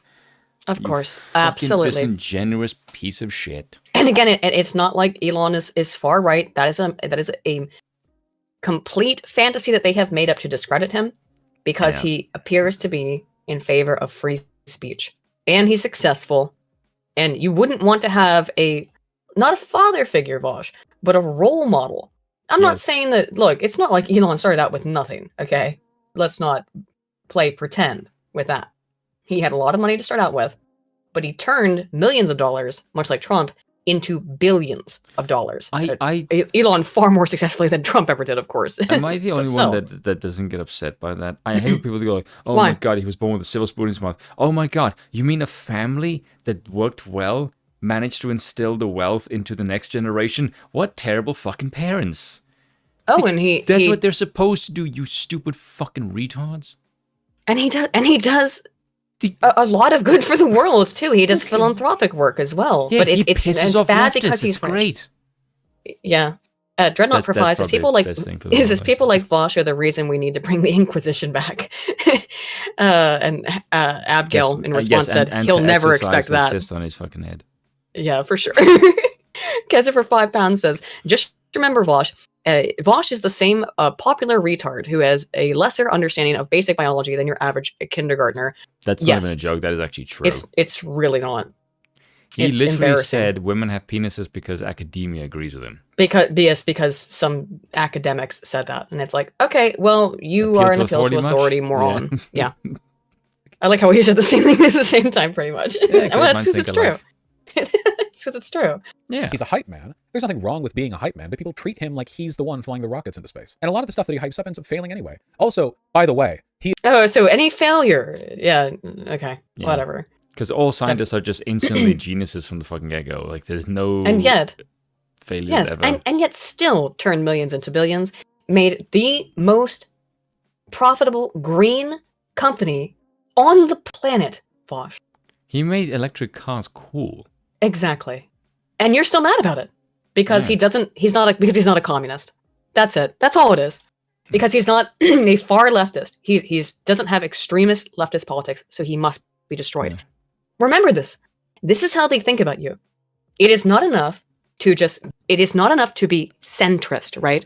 To try and take a fair and balanced approach on things. Be like, oh, I'll look at both sides carefully. Which you should do. You should try to look at everything as unbiasedly as possible. Then that is impossible to a certain degree because we all do have biases. But remember, the way that the left looks at things is that unless you agree with them entirely on everything, you are evil. I'm not directing this at anyone in particular, but I have seen people be afraid that because of the left-leaning or leftwards push of the Overton window in so many ways in society, that then they have to also move left to keep up, to maintain their center perspective. It never stops. The march of progress never ends. It is a march off of a cliff into destruction. It never ends. And you will never be left-wing enough. You will never be pure enough for these people. Just something for some to keep in mind. He is meaningfully detracting from the investment in public infrastructure. Like Elon. However, you can definitely be very, very far right and be totally fine. How is he He's meaningfully detracting from public infrastructure? Yeah, I have no idea what the fuck that means. It doesn't mean no. He's just saying words. It makes no sense and is not based in reality or facts. Like, how much power do you think Elon Musk has to somehow subvert? What infrastructure? What infrastructure do you think he's opposing? Green infrastructure? I think he's in favor of that. Yeah, student of history for 5. Exactly. They're not after me. They're after you. I'm just in the way. Some evil orange man, I think. Exactly. Yeah, and here it is on display. Single-handedly, right now, the person most responsible for public interest being diverted from proper investment in civic infrastructure and replacements for car dependency. With his, no. Okay, but into what? Into what? Green cars? Oh, who's making green cars? You said diverting the infrastructure into what? How is Elon Musk from green cars into green cars? You absolute ding dong. Yeah, to what? Because he's not saying what he's diverting it into, and also, how the fuck does Elon Musk have the hooks and the purse strings for public spending? Mm-hmm. I don't even know what the fuck he just said. That doesn't make any sense. He's as most of the time, Vosh loves the sound of his own voice. So oftentimes, if not most of the time, the things he says don't make any sense. They're just pure word salad. Keza for another £5 says, correction, Tesla has never made a profit selling cars. That's true. It is the prime example why free markets don't exist in the US. Austrians kills Tesla. I mean, Elon runs Tesla, not, again, for profit. It's because it's something he believes in. No, Tesla has actually made a profit. And because they've actually paid back their loans. If they didn't actually do that, there's no way in hell they'd be able to pay back. I think they're making a profit now, but it's only been quite recently. Oh, don't say ding dong, it's offensive. Look, every other word's offensive, but my favorite insults are ding dong and dingus. Don't say ding dong, it's offensive to who? Ding dongs, like Vosh. We just spent we don't have any ding dongs the in our normal chat. amount of money that it would take to build an extra highway lane, doing the same thing but underground. You know, like what if we did it? What if we made a new lane, except we did it underground? I mean, just a couple days ago, he was tweeting about how there's. What if we make a new lane, but it's underground? Do you have any idea how much that would cost to build a whole new road and dig through the earth? Do you have any idea, Vosh, how incredibly environmentally damaging all the stuff that you would have to do to create and construct and then maintain that underground lane that you dug into the earth? No, he says that's how Elon's environmentally. idea. No, he said that's what he wants to do, right? No, he said that's Elon's idea. Oh. Wait a minute, go back, because I thought that's what he was saying he wanted to do. I'm sorry, let me go back, because I don't want to misquote him or misunderstand him. For public interest being diverted from proper investment in civic infrastructure and replacements for car dependency. With his, what if we just spent 10 times the normal amount of money that it would take to build an extra highway lane, doing the same thing but underground? You know, like what if we did it? Okay, that is dumb for Elon then. That is dumb. Sorry, I agree with you there, Bosch. I don't know why. My bad. I don't know why. It's his own money. He can do whatever he wants with his money, but I agree with Vosh. That is dumb. It's dumb to build it underground. The reason might be to try and create 2 traffic lanes, but it's a ton of money. So, but if he's got the money to spend on it, he's got the money to spend on it. Yeah, it's his own money. So, fuck. Right, if he's spending his money on it and not spending people's money on it, then that's actually totally fine. I do want to apologize to Vosh into the ether. For misunderstanding, because I missed the first part of that sentence. So my bad. That is. What if we made a new lane? That is a libertarian argument of like who will build the roads? Elon Musk. Elon Musk will build the roads. except we did it underground. I mean, just a couple days ago, he was tweeting about how there's no way weather conditions can affect tunnels. He was saying the solution to traffic in London was tunnels. London, the city of London. That was his thing. London has... It would be... I've actually had this thought before, too, about... So, for example, I have had this exact thought about building tunnels under shit. Of, like, you have these horrible, like, fucked up lanes in all of these cities. If you did build tunnels, people would still be able to drive, which they want to do, rather than take public transit so that they can go drive to and from and park and things like that. If you did build underground, it would make sense. So, it would cost a hell of a lot of money. Like, the amount... I thought that was what Vosh was advocating for, and I was like, whoa, holy shit. I'm shocked, because it will be extremely expensive, and it won't be that great for the environment, most likely. But I also think that building tunnels underground is a really good idea for alleviating traffic. Okay, explicitly. What made me think about this is that I was on my college campus in West Virginia University, and there's only one road that goes through the entire university. There's 30,000 people. I think it's closer to 35,000 kids who are enrolled in this school, and there's one road, one lane each, in each direction, that goes through the entire university. So guess what? If you're there, and there's a giant walking path that goes right through the middle, and there's no light, so people just walk across it constantly. So there is traffic that gets backed up literally for like a quarter of a mile. And it just dead stop traffic. If you ever wanted to rip your hair out in traffic, or if you haven't, either way, you would if you would want to, if you've lived in Morgantown during the middle of the day, peak school hours. It's infuriating. And I always thought, like, why don't you just build and part of the reason, again, is because two parts of the campus are split in between by this road, this one little road that goes through it. So the students are constantly walking back and forth between the two parts of the school. I'm like, why don't you just leave the footpath and just build a tunnel under it? Problem solved.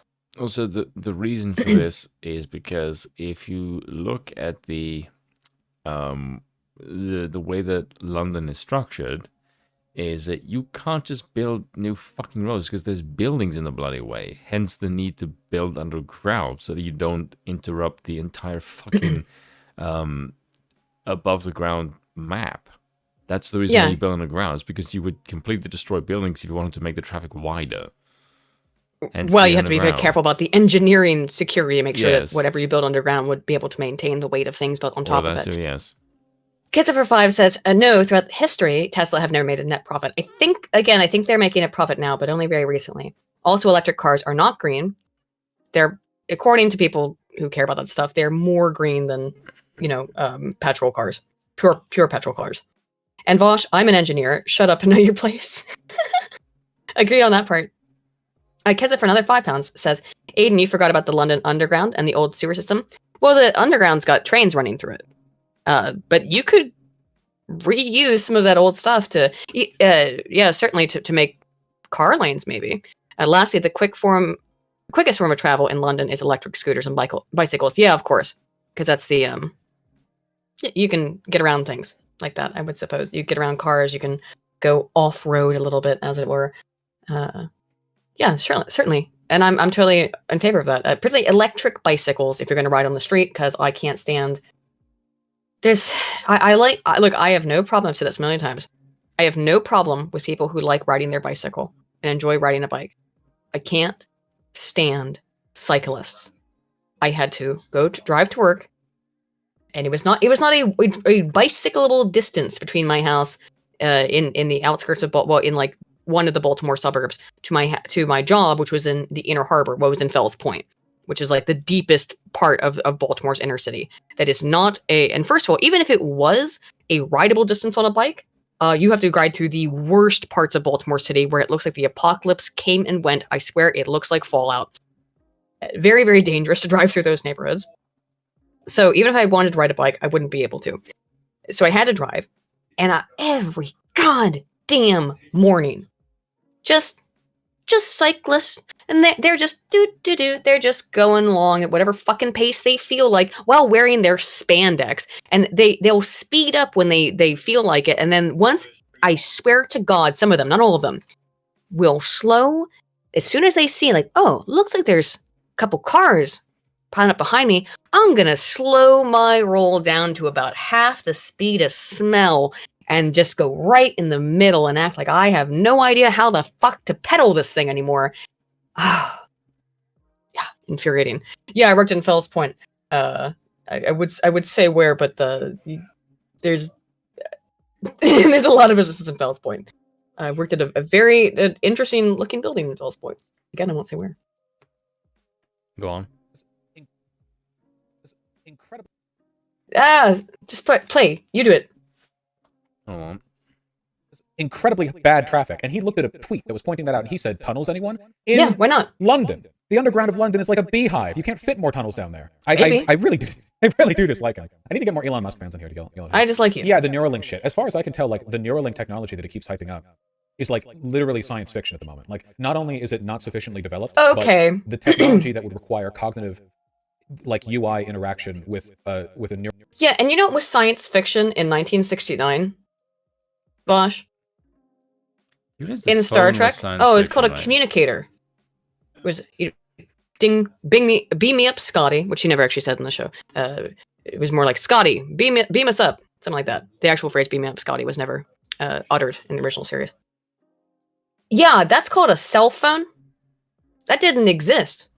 The best they had was a radio, but many people attribute the idea of cell phones to Star Trek. That was science fiction. It was considered an impossibility in 1969, or a futuristic impossibility. So, and he's a future-thinking guy, so of course he's future-thinking. What do you want to do? Just slum it forever in the current and never think forwardly? Well, of course you do, I suppose. Slavkai Nikki for 2 says, cyclist, whee! Yeah, basically. Neuralink is not a thing. Like, it's not just like, maybe we could get a breakthrough. It would be like him saying, yeah, dude, I'm gonna like invent the warp drive. And then like a bunch of Redditors like cream their pants as he sets aside like 2 million and like 7 graduate students. The thing that I and noticed, how else does it get developed? hold Vosh, on. how else? Sorry. The Go thing ahead. that I noticed during that is that he said like 7 times. Mhm. I didn't pay attention to anything else. It's just like Redditors like and then, Female speech. Like yeah, you valley girl. Yeah, well, he's from California, so I guess that makes sense. Yeah, that explains a lot. But absolutely, it's the same goddamn like. Now I'm gonna be hyper aware of me saying like scientists by the or way. anything, but somehow he's gonna tell the whole. How world else does it happen? How else do you make any progress scientifically if you don't fund it? Now, by the way, social scientists like myself will sit in a room and be like, I really would like to study, I don't know, insert dumb idea here. Oh no, you mean 3.141592653589793284626. No, I know that one. That one's good. That one's good. We know about that. But if I'm like, oh, I want to see what would happen if I put people in a glass room and poked them with a stick. Yeah, well, I'll come up with those kinds of ideas on my own. I don't need government funding to do that. But to do something like this, you need government funding, and that's what Musk is providing to see if it is feasible. What would you rather us do? Just be like, oh, gee, I don't know. Let's just give up then. Apparently, fucking loser. That is a loser attitude and mentality. Sick. And he's like, yeah, get me something for the gram in like 6 months, okay? Oh my god. Like no, that's your mentality. The prototype black hole. That's your mentality. Never understood the masculine. This is why I hate Watch Together, actually. Because we both try to pause and unpause at the same time. I'm not That's pausing it. your mentality. What? I'm not pausing it right now. No, we keep unpausing and repausing around the same time. But that's your mentality that everything has to be about social media clout. This is complete and utter solipsism, which I think he uses the word solipsism in this clip, which I found very ironic. Cosmic Dragon, or Cosmic Dogaron for 2 says, trainees and buses. Everyone driving electric cars is less than everyone driving electric cars. Yeah, probably. Electric cars, it's if you're trying to reduce harm to the environment, I don't know how much it does, but if we're trying to live off more sustainable energy, because of course we all know that, you know, oil is obviously a limited resource. There's a limited amount of it. There's a lot of it still, but it is inevitably limited. So moving in that direction is good, and Elon is trying to make good decisions. But what this idea of like, what are you gonna do it? Why is it not happening in Star Trek? Well, if you don't invest in it and if you don't work on it, it never happens, Vosh. That's industrial type science. You need to invest in these things, or else it doesn't happen. I know in your communist utopian idea, these things would just pop into existence because, of course, you expect a communist science, Star Trek utopia. Once we all adopt communism, then we'll really have Star Trek. Then, warp drive will just pop into existence, I'm sure, right? But not if a capitalist invests in discovering the science behind it. That it will never work that way. It will work that way once you make the whole world communist, though. You understand? Don't you find that a bit funny, Spoon? Like he thinks that like the way towards future technology is to make the whole world communist and all get along together. But it's science fantasy for Elon Musk to invest in future technologies. Craziness. Don't forget, okay, what about the masculine urge to build a tower, all right? What about the good ones? There's just so much hypocrisy. Like, you know how the right is always talking about, like, how liberal bugmen want everyone to live in, like, like city house pods where, like, 500 people live in 100 square feet? Or something? Like, there's the idea of, like, the urbanite, like, like, fake human who wants to eat bugs and everything. Elon Musk is literally, like, that guy personified. But they love him. Like, Elon Musk is... Not sure about that. I feel like, again, you're just disparaging because... Yeah, I'm not sure where you get that from. It's just he clearly hates him. He even said straight up he hates him. So he has to disparage him for by purposes. No, and as always, when we ever watch a video from Vosh, I must reiterate Vosh has said openly that he lies. He lies about everything as long as it suits his political goals. He constantly lies. So when he says stuff like that, you can be sure he's lying. He knows he's lying, but he's lying because he thinks it's politically advantageous for him. Every joke they make liberals in a person when it comes to this inhuman, like, science fetishist. He's not even a good transhumanist, Shu, because a good transhumanist should be somebody who wants to elevate the potential for humans to do what they want to achieve, right? Like, that's a good kind of transhumanism. But for Elon Musk, it's just like, what if he could beam advertisements directly into our brain? No, this is absolutely, again, lies, solipsism. It doesn't make, you don't know that at all. You have no idea if that's, what good transhumanism versus bad transhumanism. By the way, the problem with transhumanism is that it's really impossible to at some point delineate the two. It's why I stopped being a transhumanist, because transhumanism, if you upload your brain into the machine, well, you might not be able to control them if your brain just becomes your cognitive processing power just becomes used to sit there and calculate pi all day by a giant mega corporation who bought the rights to your brain. That's the problem. Slavkai Nikki for 5 says, what's up with the groomer's ear? Did his live-in trap infiltrate his ear? No, I said earlier, he's got like a big cyst on it or something, and I don't know if he pops it or it's draining or whatever, or if he picks, I don't know, but he's got a cyst on his ear. Or I don't know if it's a cyst. I don't want to he's got a thing on his ear that's like swollen or something. It's been there for years. Cosmic Dogoron for 2 says, typo, bus/train greater than cars. Cars scale up bad. Yeah, buses and trains are better in terms of, in a lot of ways, they're better, but cars are also something that I think are useful as well. So. What? Stop.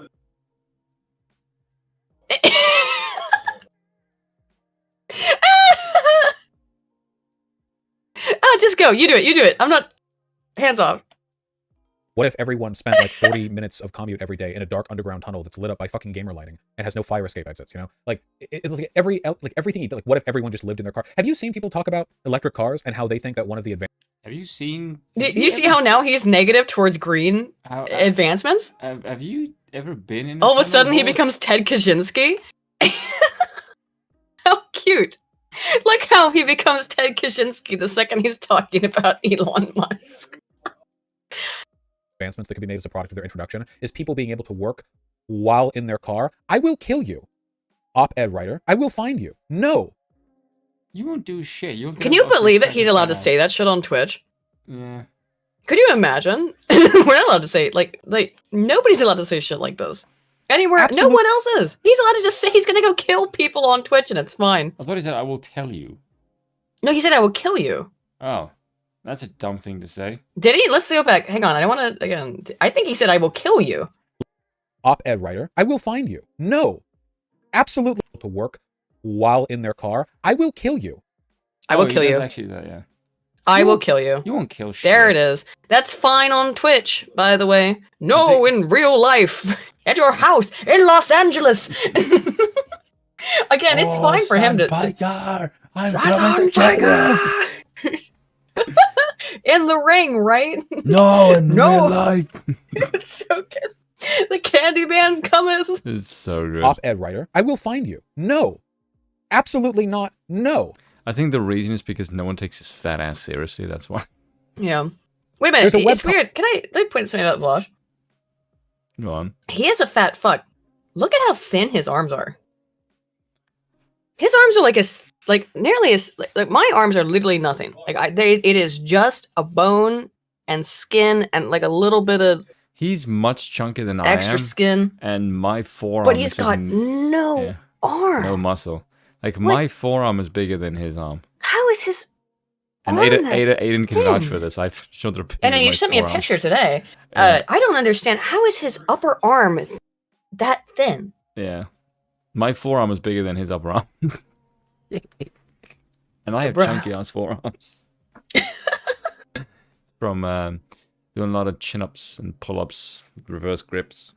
Because Yes, we know you're strong. We know you're the strong lad. We know No, you're this is the because muscle boy. no, it's like I'm actually quite thin now, because Are you? well, because the gym Your arm did look a little bit. I was gonna say a little dehydrated, my dude. dehydrated. What the fuck does that mean? Well, cause like I don't know, I could just see like the whole. I mean, maybe it's just the muscle. I don't know. I don't know what muscles look like. Cause I'm literally just skin and bones. And I'm also skinny fat though. Like, and then I'm not in good shape. But Hydrated, you, okay. well, like I mean, like I can take my hand, which is my fingers are pretty long, but I can go up to the thickest part of my arm on my upper arm and just about put my hand around the entire thing. Oh, Just okay. about. I was So kinda- like I said, it's basically just a bone and some dehydrated usually means you can see muscle. That's what I thought. Yeah, that's what I mean. Because like bodybuilders do that. vascularity. Okay, Yeah, okay. yeah. Okay. Maybe I said it wrong. Yeah, I don't have the right words. I was confused as to why you like. Okay, it's just What, you know, like how like some bodybuilders do that right before a show, right, where they don't drink or they Yeah. avoid water for a little bit. Yeah. That's what I thought. diuretics. Yeah. Mm-hmm. All right. Yeah, it's mainly because I don't eat a lot now because I can't go to the gym because I've been kicked out of like 3 gyms here. What for mask stuff? Well, let's see. One is because they accuse me of training people behind the scenes. How dare you? And taking jobs from the gym, even though the gym doesn't have a personal trainer, which makes no fucking sense. I don't know whose job I'm taking exactly. The other one is because I threatened someone at the gym because someone at the gym found me intimidating, which was fucking hilarious. And I figured it was over mask stuff. yeah, and then the last one is because I wouldn't. Well, guess what? When I came into the gym, I wouldn't immediately grab a squidgy in a cloth like a fucking paranoid COVID freakazoid, and I didn't touch any equipment. What? And I didn't want to deal with that shit. And Guess what? Yeah. NHS is bringing back masks. No, they're not. I got an article from today. If you do, you want to take a let's finish the Vosh thing and then we'll move on. But No one's yeah, gonna do that. I'll read just the headline: Return of the Mask. 5 NHS trusts have already brought back face covering rules for patients and visitors following COVID resurgence. Sites in Suffolk, Essex, and Gloucestershire require all visitors to wear face coverings. It is in hospitals, Yeah, but it's gonna okay. still. No We know that this shit doesn't work. I mean, this shit doesn't. Whatever. At least it's just in the hospitals, but you know. Regardless, actually, there's no more need to talk about that article other than that, anyway. Comic on this, where it's like people develop a medicine that you take and you no longer need to sleep. You no longer need to sleep at all. And what this leads to is like the 16-hour workday. And like, yeah, of course, you know, this is what I think of when I think bugmen, you know. It's not like liberals who live in San Francisco. It's corporate executives paying PR men millions of dollars to find ways to hype up the gig economy to like suicidal Zoomers. You know, that's what I think of. These reptilian fucks. Like, people talk about the gig economy and all the freedom it offers people with their jobs, and of course it doesn't. You know, we all know that. But So again, Vosh gets all What forms is he of work. talking about? He's saying that literally eating bugs, and just following trends and being like, I will accept the next thing. I am now excited for next thing. Yes, I enjoy all of the things. Is not an accurate description of a bug person. Instead, a bug person is someone who has a job. Okay, because the chat is asking for this.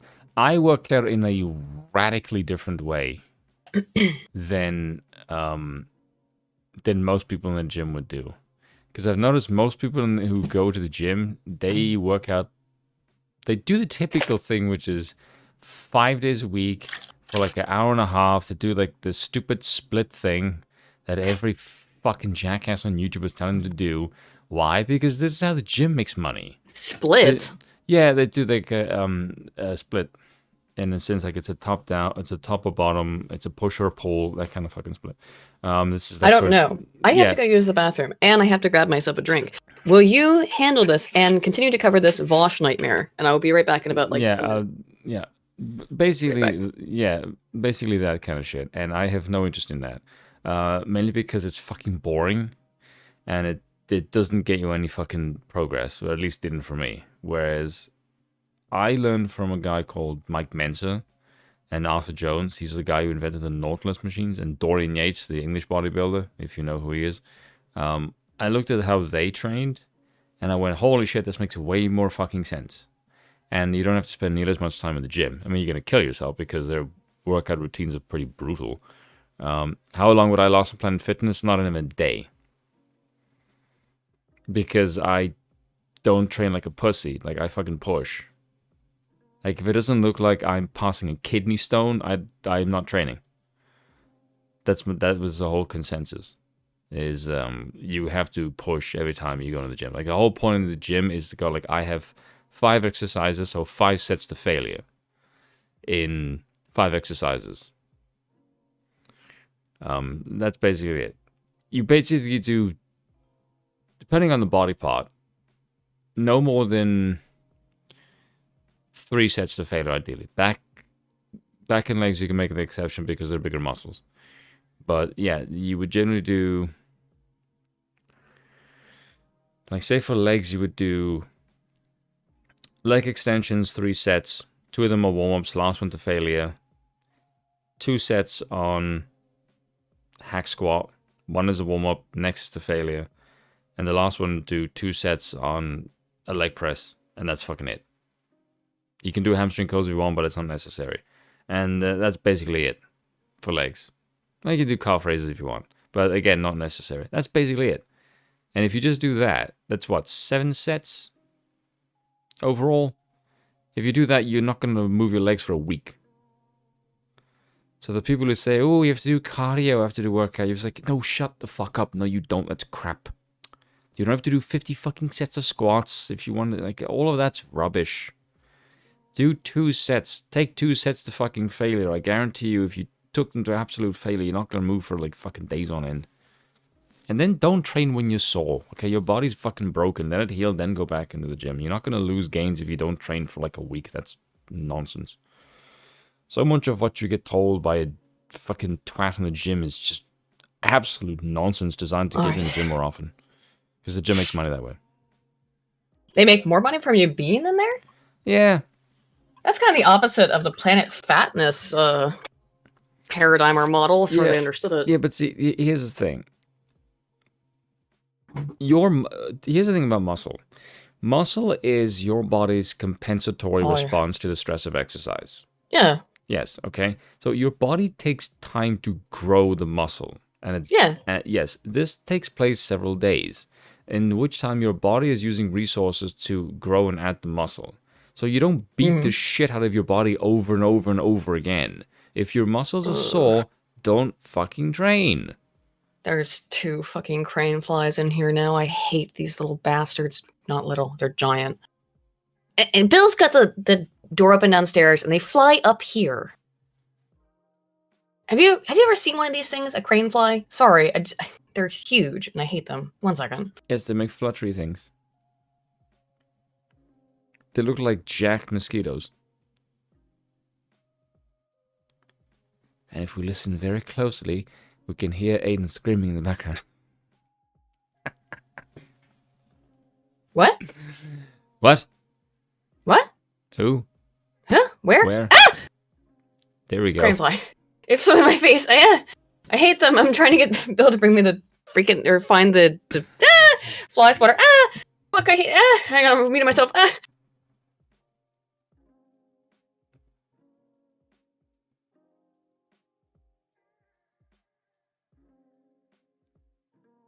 Okay, Bill came up here and saved me. He came up here and dealt with the minute. Can I keep that fly swatter up here? Can I keep the fly swatter? Please, thank you. Because when you have the door open, they fly up here. Sorry, ladies and gentlemen. This is thank you, Bill. This is Aiden gets attacked by bugs for the millionth time. Thank you, Bill. All right, sorry. Speaking of bugs, let's talk about Bugman, I guess. Back to Vosh. Sorry, I cut off your muscle man talk. You know, it goes further than that. It's like every bit of convenience in your life they want to wring out of you. Like they want to make everything efficient. It's like oh crypto. my god, Like, there's you can't just play a video corpses game on the to have wall. fun. You have to play a video game to earn crypto. You have to be on your grind set. Always. But who's really on their grind set? The person who works every minute of their waking life, earning a fraction of what others earn off of them? Or is the real grind set the person who works as little time as they need to make ends meet and keep their civilization back together and spends the rest of their free time pursuing personal interests and hobbies? That's the real grind set. That's what most people do. Right there. As if anyone who sincerely Sigma would. That's what most people do, yeah. That's what most people do, ding dong. You work so that you can survive. And by the way, like they're under communism or whatever, you're still going to have to work, but then you don't get a real choice, and you get to work in ditch digging in the people's ditch or whatever the fuck is decided for you. Yeah. And like this under his system, like again, you don't get a goddamn choice. Look, there is no system except for Star Trek, and even in Star Trek, by the way, you still have to work if you want to have access to the best aspects of society. Like if in Star Trek, if you just want to sit there and do nothing, and by the way, I would also you can there's no more money. Everything's provided by dilithium, right? Which can make food from thin air essentially, but it's heavily implied that in the socialist system of Star Trek, that you're really not allowed to do nothing. You're heavily, I wouldn't even say it's encouraged. You're told to do something. You got to do something. You can't really just sit around and because they all act disgusted and appalled whenever they come across some group of people who are just sitting around doing drugs all day, essentially. Yeah, and again, Hasso, as you said, it's until they run out of dilithium, which is also a limited resource. They have to constantly search out for new planets to mine dilithium from, just as we do oil. So your futuristic, fantasy commie world still runs on, which is again a fantasy, still runs on real-world, current-day concepts. Just saying. Waste their. And yes, work is inevitable. You have to work on something. Yeah. I cannot. This is something that. Let me know in the chat what you guys think. When I like burned out in doctoral school, right? I burnt out. I had to go to the hospital because I tried to kill myself. So many years ago. Don't worry about it.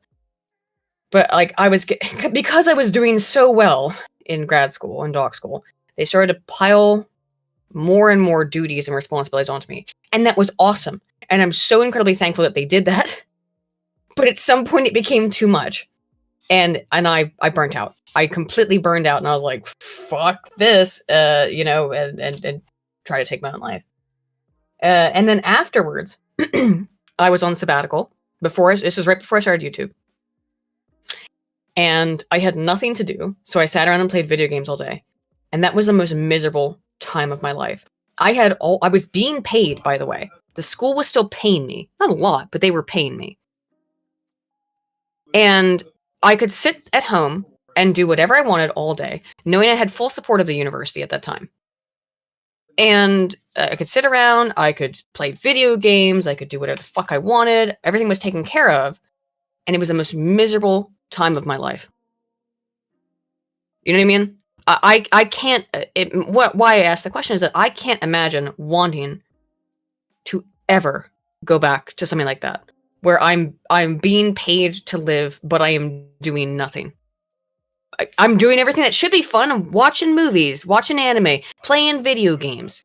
I can do art. I was drawing and doing stuff like that too. Yeah, I could do whatever the hell I wanted with my day. But I wasn't doing anything that, in my opinion, was, productive. Even if I was drawing and stuff. I find it really hard to... I find it very hard to imagine that you don't end up, maybe it's really cool. Yeah, I imagine, look, having a couple days, even weeks off is really nice, right? Sometimes particularly if you have a really rough job. But when it turns into months, it's mind-numbing. Yeah, it becomes a grind. You need stimulation, even if it's really boring stimulation. You got to be doing something, I think. I don't think people are made to experience pure pleasure. And there's evidence on this in terms of when we've done this research with rats, where we gave them we put an electrode in their brains and we had them push the pleasure button. There was a button there they could push to receive instantaneous pleasure. They stopped reproducing, they stopped interacting, they stopped fighting, they stopped doing everything, and then they all just died out, the entire colony, because they stopped reproducing.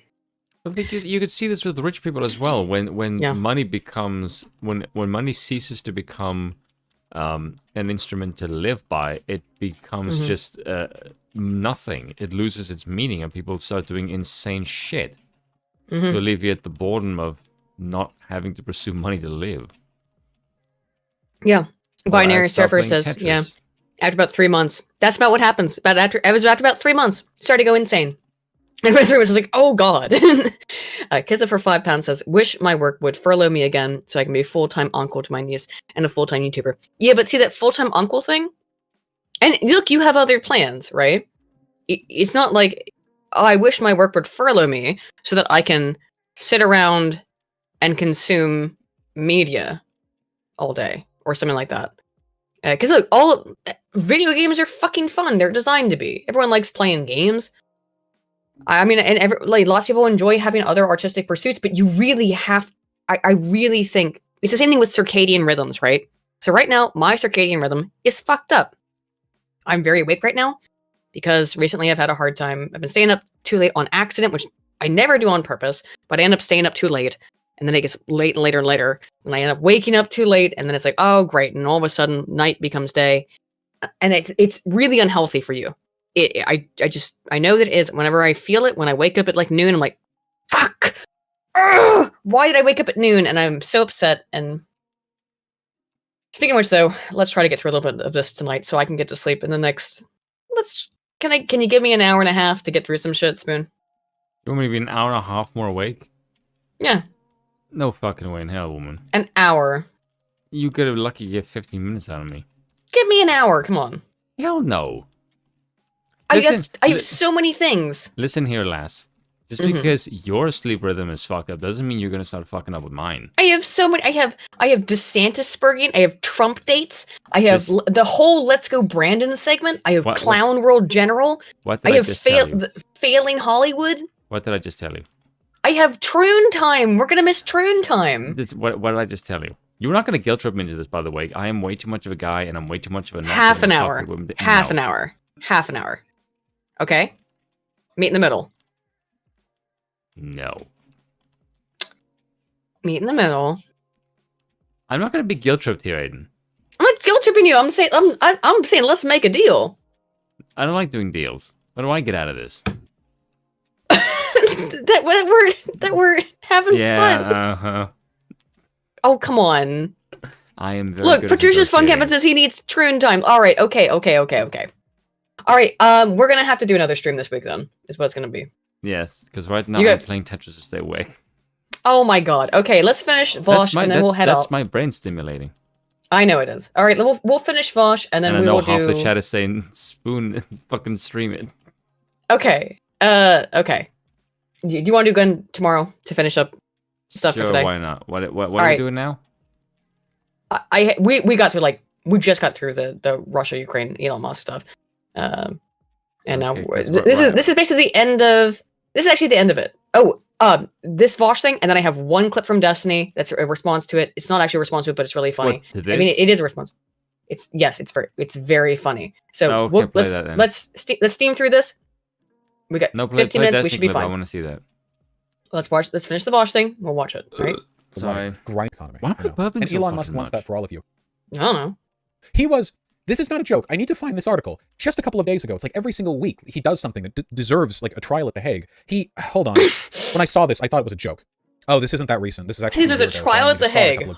He proposed, and I'm not joking, actual indentured servitude for people going to Mars. Of course, everyone line up with your soy faces. Okay? And Twitter thread Musk was asked what criteria the 100,000 Mars be selected, which he responded, needs to be such that everyone can go if they want, with loans available for those they don't have money. When asked what that meant for people, if they'd be required to work off the loans, he said, yes, there will be a lot of jobs on Mars. So explicitly, how will people get to Mars? They can take out loans. How will they work off those loans? There's work on Mars. It's indentured servitude. Makes the interest of your stuff. Yeah, but I mean, how else would they afford? It's cost. Like, hey, you don't understand. By today's people go to mine. You just said why can't I pause this? Servitude. Okay.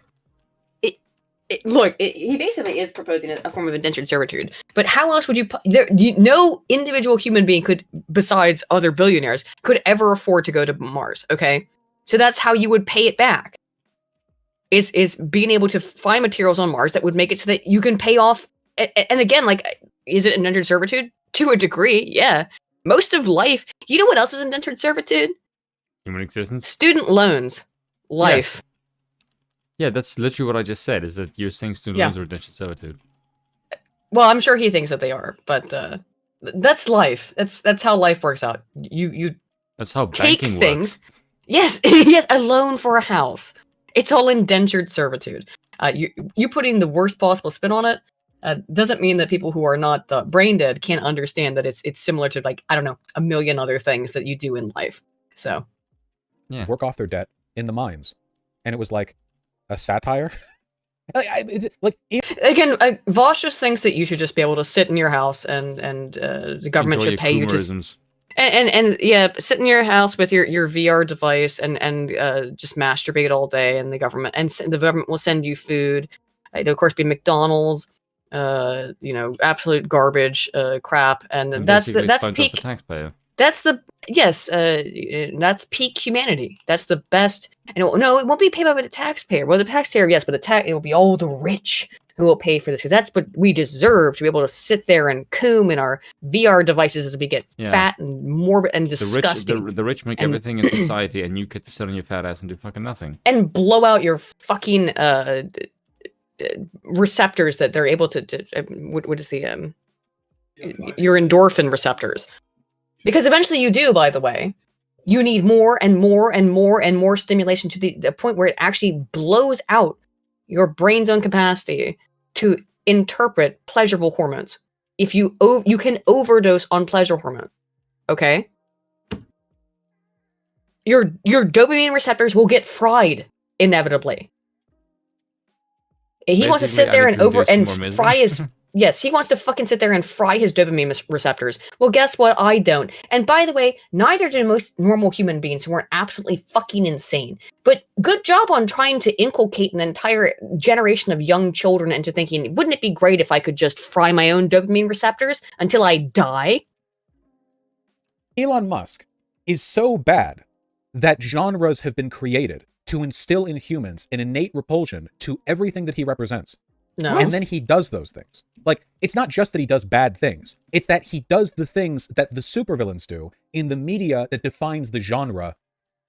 What the fuck are you talking about? He's a Redditor. This is just like my Marvel movie. This is just like my Marvel movie where there was a rich guy in it, and the rich guy did things I didn't like. Except for, what did he do that was so bad? He's a transhumanist, just like you, Vosh. He's a transhumanist. He also wants to let you have a VR machine so that you can have a masturbatorium in virtual reality. I would think that's more the metaverse, but okay. Yeah, metaverse is far more insidious than I don't trust Neuralink either, though, by the way. I don't trust that shit. Again, speaking as a former transhumanist who's read an enormous amount of transhumanist literature, I've changed my opinion on transhumanism. He's the supervillain.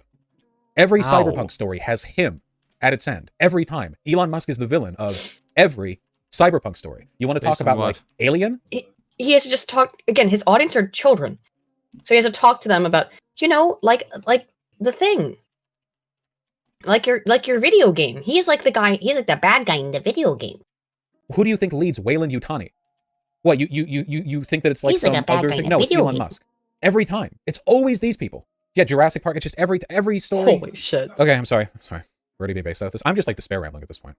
It's just it's like You're we're despair we're on a train rambling. hurtling towards like a brick wall, and it's 50 miles away, and I'm screaming stop, but I know it's not going to stop. I hate Elon Musk. I legitimately believe that like in the long run, Elon Musk poses more of a threat to like the well-being of humanity than basically any other person alive. More so than Putin, Trump, any of this. Like I actually think he's actually at the moment the main villain of humanity. I mean, like if you It's also very telling how people have to frame things as like he's a villain. He's the bad guy.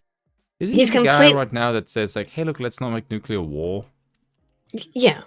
Yeah. Okay. But this guy is so he's completely Yeah, he, it's he's such a insane. coon brain. We're like no, like he exists within a world of Marvel movies.